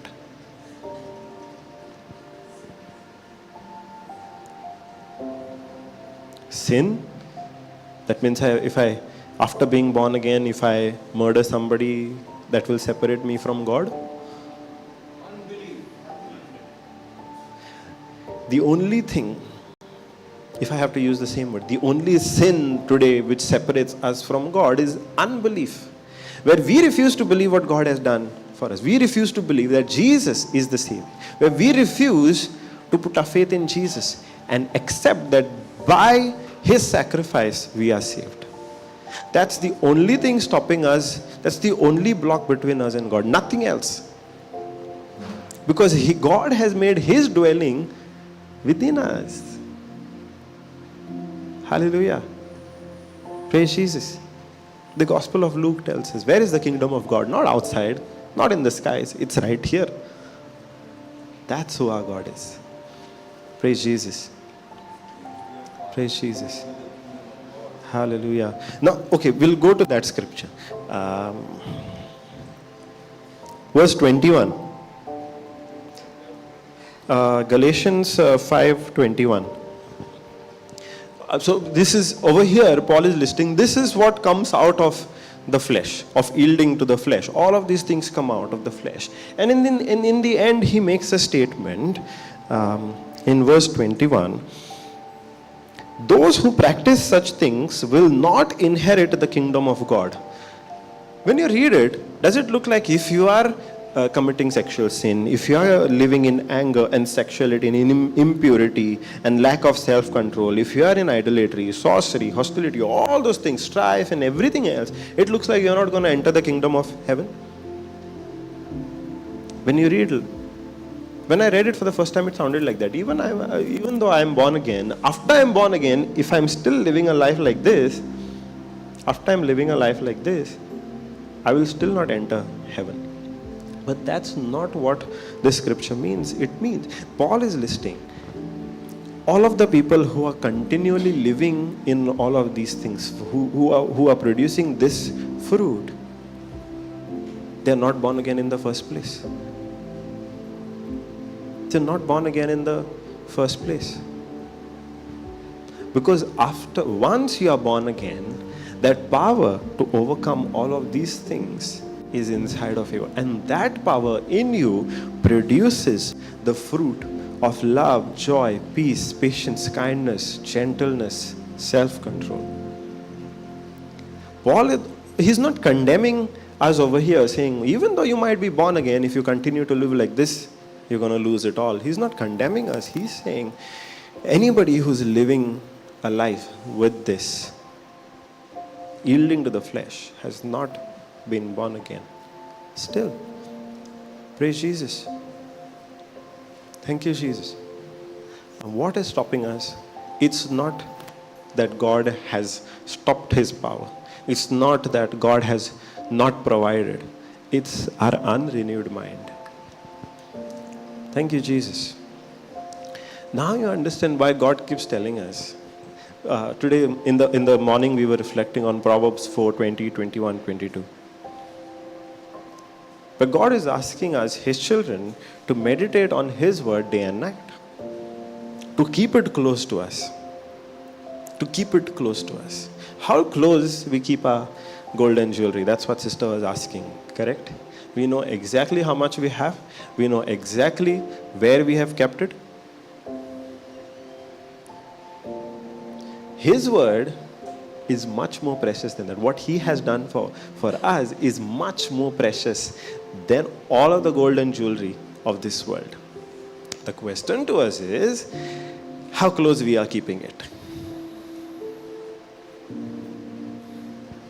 Praise Jesus. Thank you, Jesus. Because the problem, the block is not between, the block is not any force of darkness. They're defeated. In fact, now we have the dominion over them. The block is where we refuse to believe. Where we refuse to believe. The block is our own unbelief. Now, that unbelief comes in different forms. That unbelief comes in different forms. The first form in which that unbelief comes is our ignorance. The first form that unbelief comes in is our own ignorance, where we, in the first place, don't know itself what is written in the Bible. We don't know. And I don't mean it as condemnation for anybody. I myself was in that state where I did not know what is written. Now, this very thing that we have read today, the very things that we are learning in this retreat and in the past retreats, where we have been saved by grace through faith, what exactly does that mean? That Ephesians 2:8 is one of the most famous scriptures. Everywhere you Google that scripture, you'll get thousands and lakhs of posters on that. We might have seen it before, but did we have the correct understanding?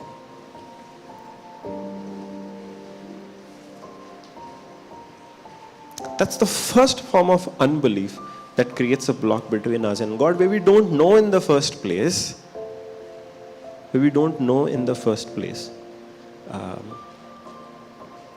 Who our God is, what His character is, and what our inheritance is. I don't know where this scripture is. Can you find it? May grace and peace be multiplied to you through the knowledge of Him. 2 Peter 1:2.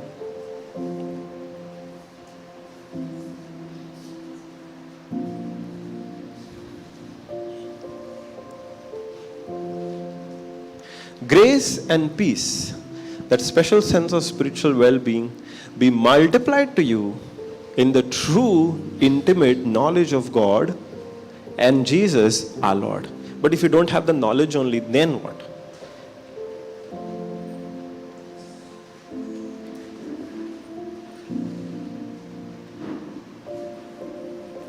That's the first form of unbelief that stops us. That lack of knowledge, our own ignorance of what God has done for us, how we have been renewed, how we have a new life.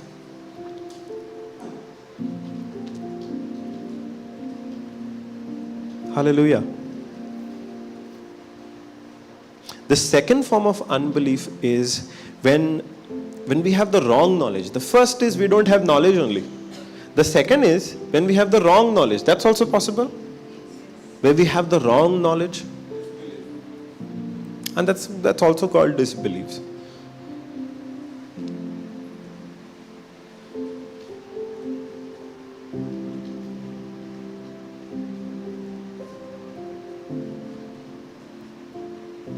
There's a second form of unbelief, which is wrong knowledge.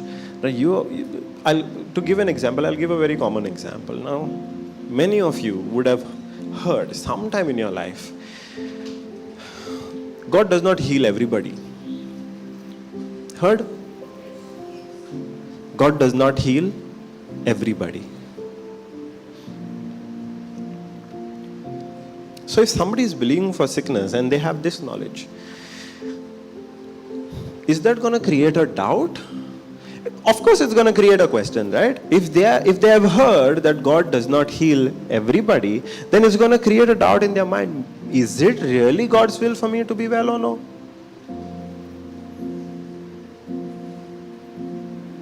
It's going to create a doubt. So if they are confidently not receiving the healing which God has already provided, what is stopping? Is God stopping His flow of healing? No. What stops that healing from manifesting? It's the doubt which is a result of that wrong knowledge. Which is a result of that wrong knowledge. Now, in my own healing, I had to deal with this very question as I started to learn, and I came to know that by the wounds of Jesus, I'm already healed. The Lord took me to the Lord took me to a teaching. The Lord took me to a scripture, which broke down this wrong knowledge that I had. That sometimes God does not heal you. Sometimes He delays your healing. Sometimes He wants you to learn something from that sickness. Sometimes He Himself sends that sickness.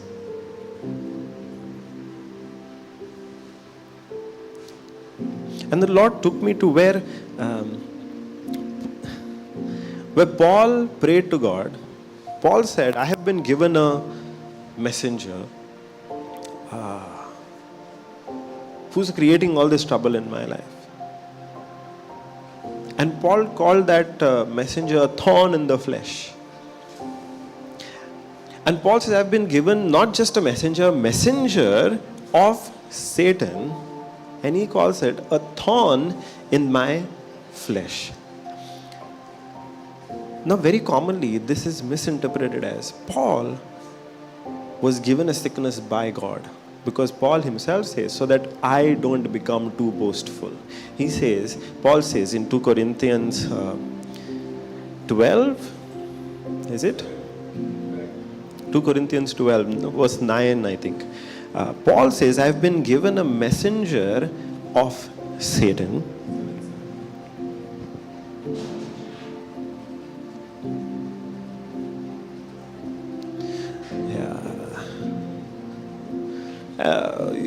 Verse 6. No, this is correct. Verse 6.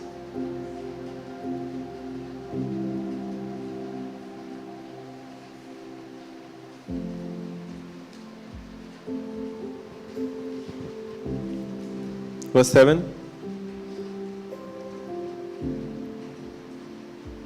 Verse 7. And lest I should be exalted above measure through the abundance of the revelations, there was given to me a thorn in the flesh, a messenger of Satan, to buffet me, lest I should be exalted above measure. Paul is saying, so because of the abundance of the revelation that was given to me, imagine Paul, who has written 2/3 of the New Testament, matter of pride, right? Matter of pride. I have written 2/3 of the Peter. How much have you written? James, only one? Even Peter has written more than you. What are you doing? You are not working hard enough. You should work harder. Look at me. That's how it is portrayed by the world. And Paul says, because of this abundance of revelation, there was given to me a thorn in the flesh. Now when you hear thorn in the flesh means what? The body. It sounds like the body, right? A thorn in the flesh. And when we think of flesh, immediately the mind goes to sickness. Or that's how the world has taught this. Paul was given a thorn in the flesh, a sickness. But in the very next thing, Paul says, a messenger of God. I was given a thorn in the flesh, a messenger of God to buffet me, lest... Satan? What are you all saying? Why are all doing Satan? Don't do Satan, do God. Praise Jesus. What does the scripture say? A messenger of, not God, a messenger. Very clearly Paul says a messenger of Satan. Now, we who know the nature of God, God does not use the weapons of the kingdom of darkness to further his agenda, to further his purpose, to fulfill his will. He does not use the tools of the kingdom of darkness. Here Paul is very clearly saying, I have been given a messenger of Satan, a thorn in the flesh, to buffet me lest I should be exalted above measure. But the world has taught this, that Paul was given a sickness so that he does not become too boastful, he does not become too proud because of the abundance of revelations that God had given him. Easy to get pride, right? So God gave him a sickness so that he remains humble. He keeps his feet on the ground and does not fly too much. Because in the next verse, Paul says, for this thing I sought the Lord 3 times, that it might depart from me. That this thorn in the flesh that this messenger of Satan might depart from me. But Lord said unto me, my grace is sufficient for you, for my strength is made perfect in weakness. Most gladly, therefore, will I rather glory in my infirmity. Now when you read that word, what comes to your mind? Infirmity? Sickness. Most gladly, therefore, will I rather glory in my infirmity, that the power of Christ may rest upon me. You know how the world has taught this? Paul was getting too proud because God was going on giving him revelations, and he was going to all these different places. So God, to keep him humble, gave him a sickness. And Paul prayed to God, not once, not twice, 3 times, Lord, take this away from me. And Lord said, my grace is sufficient for you, because in your weakness, my power is made perfect. So even so in that I will rather glory in my infirmities, in my sickness, that the power of Christ may rest upon me. And the world has taught, whatever sickness you have, believe that the Lord has given it to you for a purpose. Offer it up to Lord for the salvation of your brothers and sisters. Suffer through it gladly. That's what the world teaches. This sickness is there in your life for a purpose. Learn from it. Just to heal you. There is a much higher purpose for that sickness being in your life. Offer it up to God as a living sacrifice, so that through this sickness, God works for the salvation of your brothers and sisters, of your family and your loved ones. I wonder where in the Bible all those things are written. Because the Bible speaks something else only. It is not your performance, it is my son who died for you. Here, Paul is not talking about sickness at all. Paul is not talking about sickness at all. Because first of all, the messenger was not from God. If it was from God, it would probably have been Gabriel. Not written, I'm guessing, because every time to Mother Mary, to Joseph, to Gabriel came. Correct? Or it would have been Jesus himself. Because Paul's first encounter was with whom? Jesus himself. Hallelujah. Here Paul is not talking about sickness at all. The world says Paul was given a sickness. Why? Because of the thorn in the flesh, the infirmity word. But they miss out. That was the messenger of Satan. You know why? That messenger of Satan. And what infirmities Paul is talking about? Wherever Paul went, when he preached the gospel, and Paul preached the gospel of works or of grace? Paul preached the gospel of grace. Wherever he went and preached the gospel of grace, not 1 and 2 people would accept Christ, but thousands and thousands and thousands of people would come to accept Christ as their Savior, and they were born again. Wherever he went, thousands of people would accept Christ as their Savior. Of course, the Satan had a problem with that. So the Satan, wherever Paul went, would create trouble for Paul, would cause people to come against Paul. It was Satan who would cause people to rebel against, to riot against, to protest against Paul and his teaching, and they would come to attack him and the people who were believing and who were receiving the gospel. The Satan created all that confusion and violence and protest against Paul, that wherever he went, the preaching of the gospel would be stopped. The preaching of the gospel would be stopped. That is what Paul is talking about, not sickness. Because the word infirmities over here does not mean sickness. We have again taken it as a formula.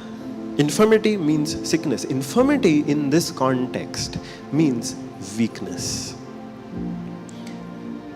Infirmity in this context means weakness. I'll come to that. I'll go to that scripture. Over here in this context, infirmity means weakness. That wherever Paul went, if 1,000 people came against him to stone him, He was weak against that crowd. But that is where God is saying, wherever you are weak, if you might be weak in a position where you are the only one standing, where you are the only one standing and 1,000 people are standing against you, trying to stone you, trying to kill you, in that weakness of yours, my grace is made perfect.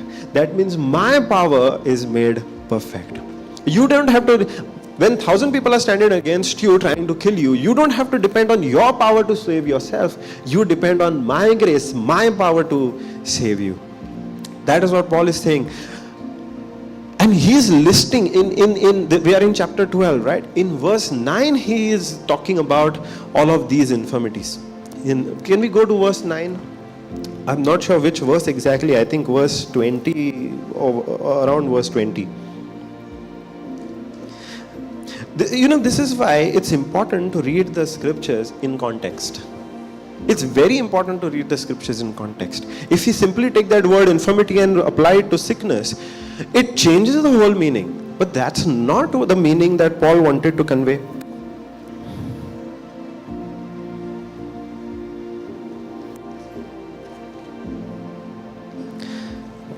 Can you find which scripture talks where Paul starts listing all of the things that was coming against him? The stonings, the shipwrecks.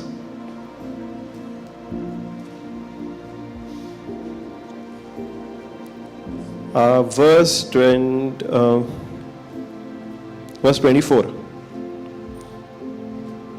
Verse 23.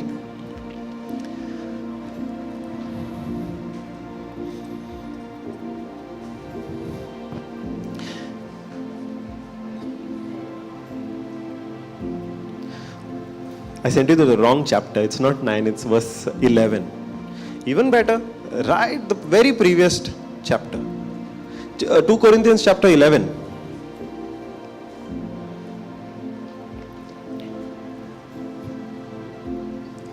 Verse 23.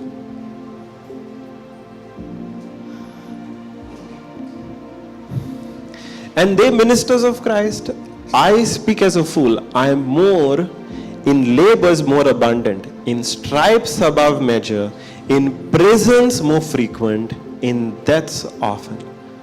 Of the Jews, 5 times I received 40 stripes save 1, that means 39.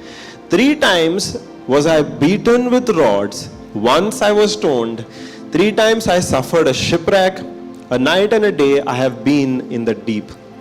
In journeyings often, in perils of waters, in perils of robbers, in perils of mine own countrymen, in perils by the heathen, in perils in the city and in the wilderness, in the sea and among false brethren, in weariness and painfulness, in watchings often, in hunger and thirst, in fastings, in cold and nakedness. Beside those things that are without, that which comes upon me daily, the care of all the churches. Who is weak, and I am not weak? Who is offended, and I burn not? But if I glory, I will glory of the things which concern mine infirmities. Here, do you think Paul is listing his infirmities?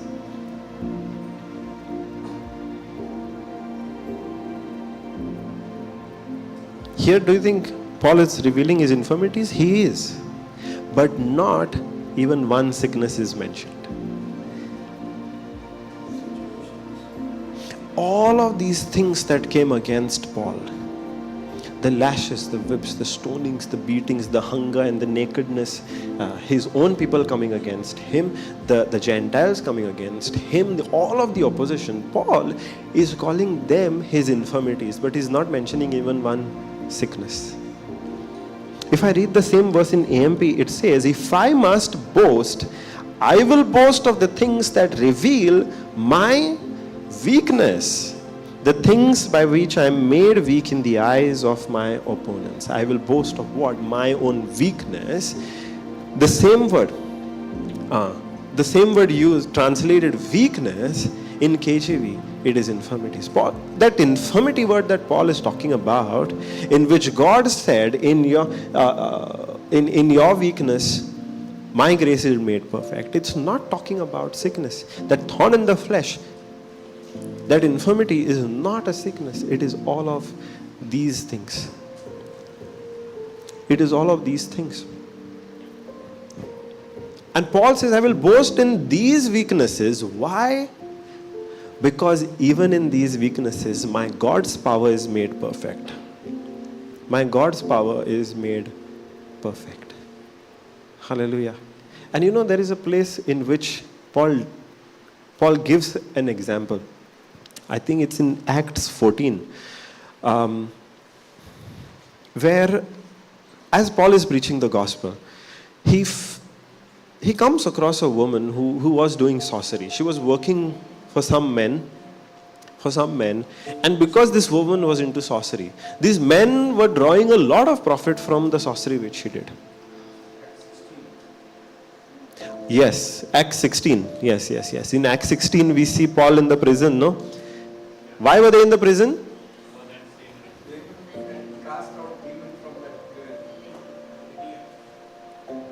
Praise Jesus. So they cast this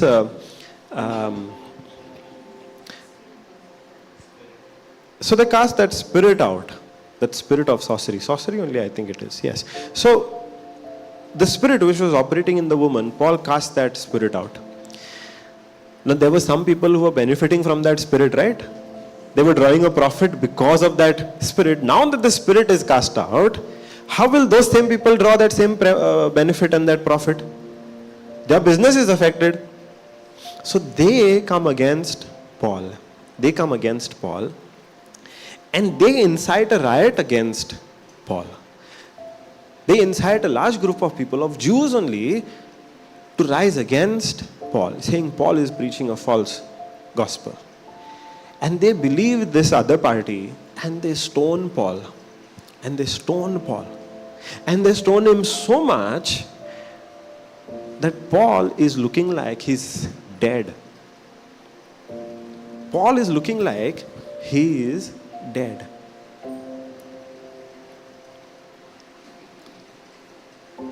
Paul is looking like he's dead. They stone him so much. Now, simply if you see a healthy person with a few wounds, you're not going to assume that he's dead, right? If a large group of people is thinking that Paul is dead, imagine his state. He would have been ripped apart. He would have been ripped apart with all that stoning. Even when a person has met with an accident, even his face is disfigured, hand is broken, we can still make out whether that person is breathing or not, right? We can still make out whether that person is breathing or not. We are simply not going to assume that that person is dead. No, recognizing the person is one thing, but you still can make out whether that person is alive or dead. Correct? Here, that group of people who stoned Paul, they are thinking that Paul is dead. So they drag him, after stoning him, they are thinking he is dead, and they drag him out of the city and dump him outside the city. Imagine what state he would have had to be in for that group of people, everybody, to just assume that Paul is dead, to drag him outside the city and dump him. But you know what happens next? Paul gets up.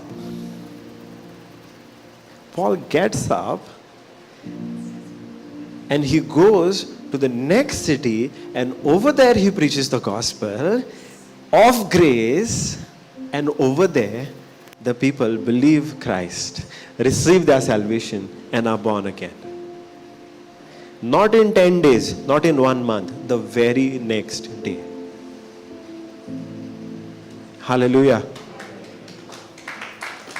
That is what Paul is talking about. Where one group has stoned him, they have assumed he is dead, they dump him out of the city. Paul gets up, goes to the next city, preaches the gospel over there, and people believe in Christ and are saved. How is that possible? If it is not God's grace, not his power, made perfect in Paul's weakness. Was Paul able to? You think if people had considered him dead, he was in a position to get up, walk to the next city, not in an ambulance. He walked to the next city, preached the gospel over there. What gave him the power? His own power? Impossible. God's power made perfect in him. God's grace was enough for Paul. And you know which church he went to? Which place he went to after that incident? Galatia. And it's in the letter to those same Galatians who had received the gospel in that state of Paul, that Paul is saying it is the grace of God that has saved you. Praise Jesus. That is God's grace. Hallelujah. Thank you, Jesus. Thank you, Jesus. It wasn't about Paul's sickness. It wasn't about Paul's sickness. But when we think that infirmity of Paul was some sickness, that's that unbelief that puts a block between us and God. Hallelujah. Praise Jesus. Thank you, Jesus. Even in our life, we might be weak in many areas. We might be weak in many areas. Yet, even in our weakness, God's power is made manifest. God is saying, my grace is sufficient for you, even in your weakness. Hallelujah. In our life, in our weaknesses, how that grace is made manifest, how that power is made perfect. In our life, in our weaknesses, you know how God's power is made perfect?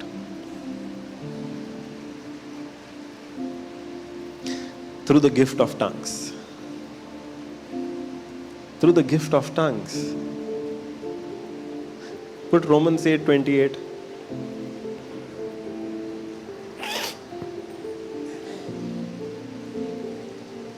8:26.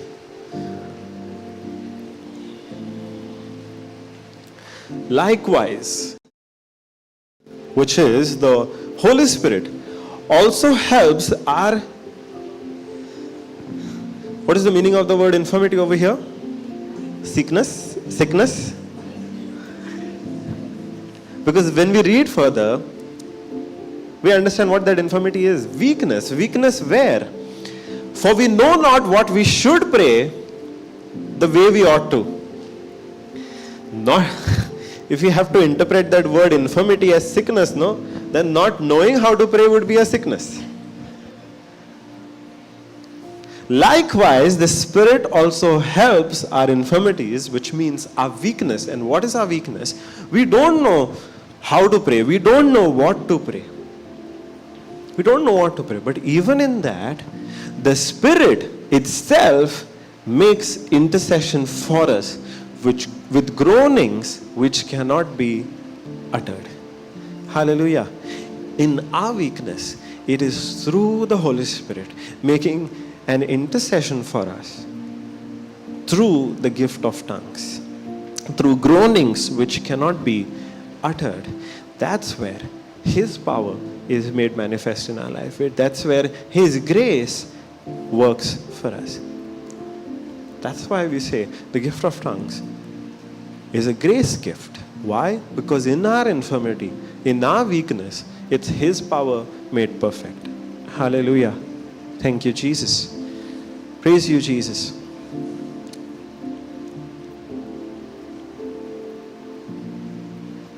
Grace is available. This grace is available to everybody. It is those who place that faith in Jesus and what He has done, they receive that grace. The power is there within us. There is no block between us and God anymore. He and I are one. His presence is within us. His Spirit is within us, one with our spirit. We have been renewed. We have been perfected in our spirit.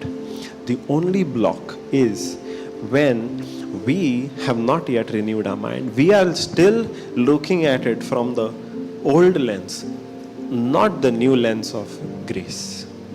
Hallelujah. Thank you, Jesus. Where we are still looking at it from the lens of what we do and not from the lens of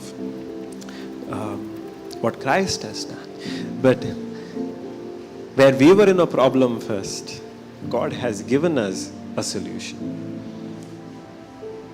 God has given us a solution. That solution is His Spirit inside of us, His presence inside of us, He dwelling in us, making us sons and daughters as fully grown members of His family, with rights, with privileges, and with freedom. That's who our God is. That's our new life. That's our new life. No more weak, no more fallen, but now saved and made strong and made mature by Him through the Holy Spirit. That's our new life. Hallelujah. Praise Jesus. Thank you, Jesus. Are you happy to hear that? Are you happy to hear that? Because if somebody called us the heir, the son and the daughter of the richest man in this world, how happy would we be? Very much, right? I think very much also is not enough. Here, the Bible tells us we are the heir, the son and the daughter of the creator of the whole universe. Hallelujah. That's our new life. That's our new reality. And how do we receive it? From His grace, by faith. Praise Jesus. All that we need to do is believe. Believe. Not work hard, but believe. Praise Jesus. Thank you, Jesus. Let's close our eyes.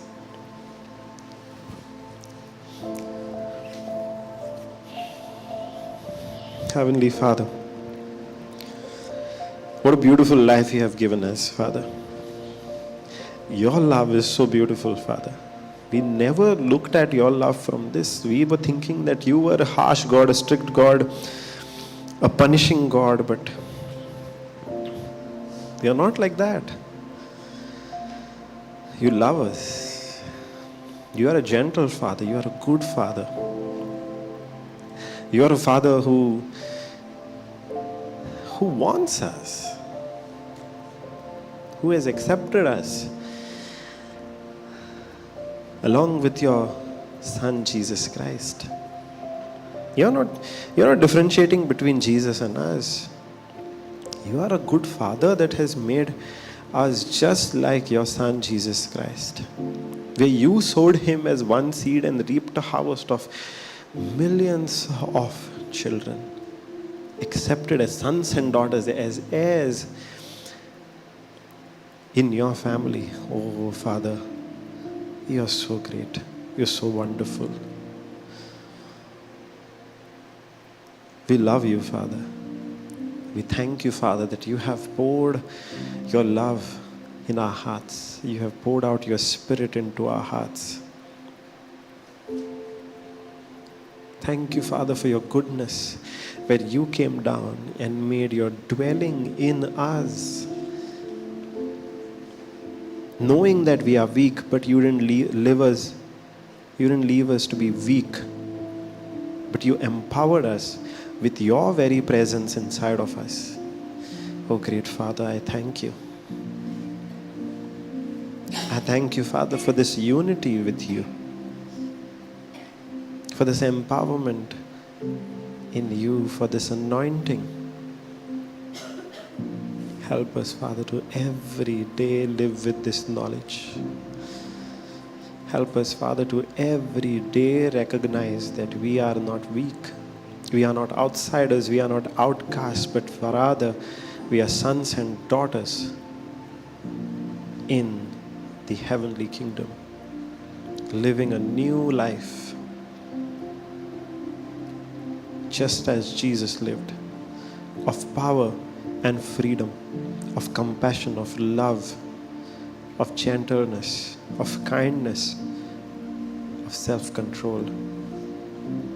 For just as Jesus is, so are we in this world, not later, not after we die, but right now, right here in this world. Father, I thank you. Thank you, Father, for the newness of this life. Thank you for making us yours. Thank you for taking us out of slavery, for buying us out of that slavery with the blood of your Son, Jesus Christ, and accepting us into your family, for taking us from that slavery and translating us, for bringing us into your freedom. Oh, loving Father, I thank you. Thank you, Father. I praise you, Father. I praise you, Father. I thank you, Father. I praise you, Father. Help us, Father, today to see the goodness, the fullness of you in our spirit, and to draw from that spirit as we look at what you have done for us, not what we have to do. Help us, Father. Right now, Father, we look at that healing in our spirit. We look at that healing in our spirit, Father, and we thank you for healing us. That healing is mine, Father. Receive it right now. There is healing in you. Receive it and say, thank you, Father, for healing me. Thank you, Father, for healing me. You had pain in your shoulder as you were sitting. Move that shoulder. The pain is gone.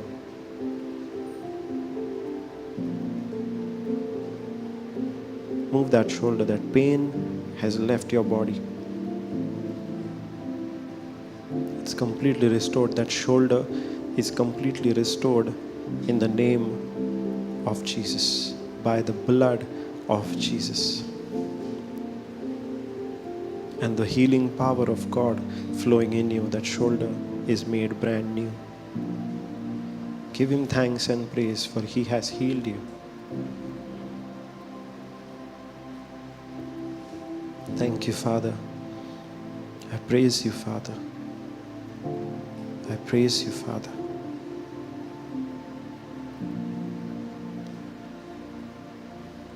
I praise you, Father.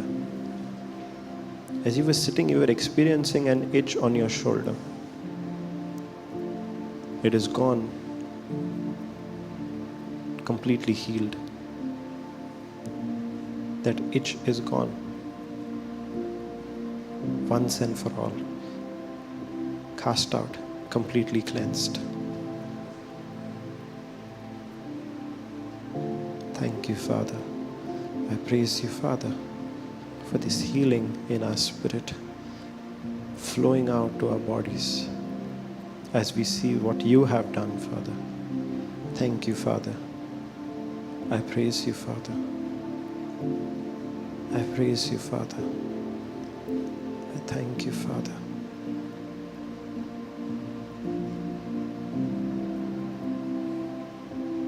Thank you, Father. Praise you, Father.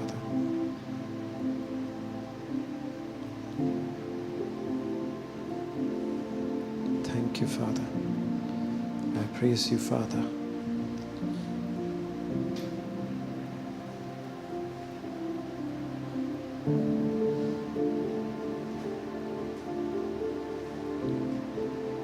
I thank you, Father. I praise you, Father. There is peace in your life now. All these days, there was a burden which right now you are experiencing, you're not feeling anymore. And that is replaced by the peace that comes from God. Total peace. Total peace. You're feeling peaceful because the Lord has lifted that burden off your shoulders.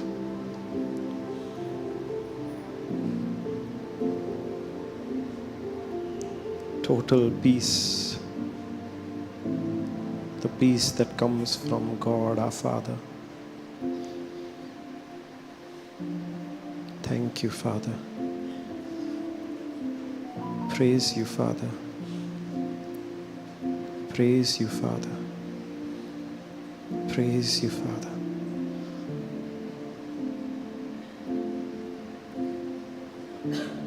The Lord is speaking to you.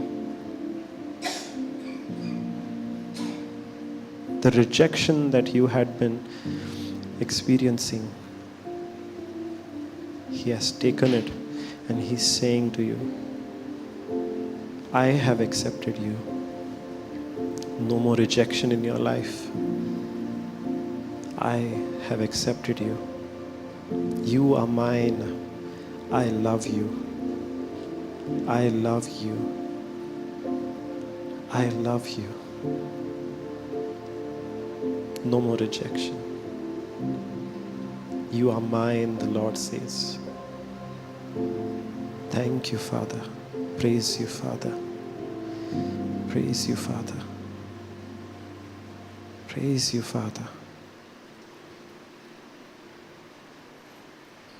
Praise you, Father.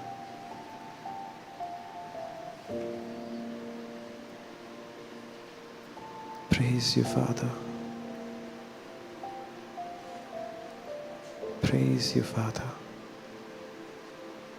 Thank you, Father.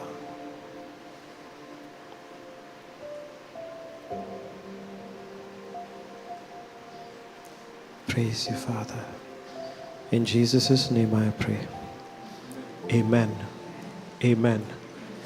Amen. Give a hand to our Lord. Praise Jesus. We'll go for lunch and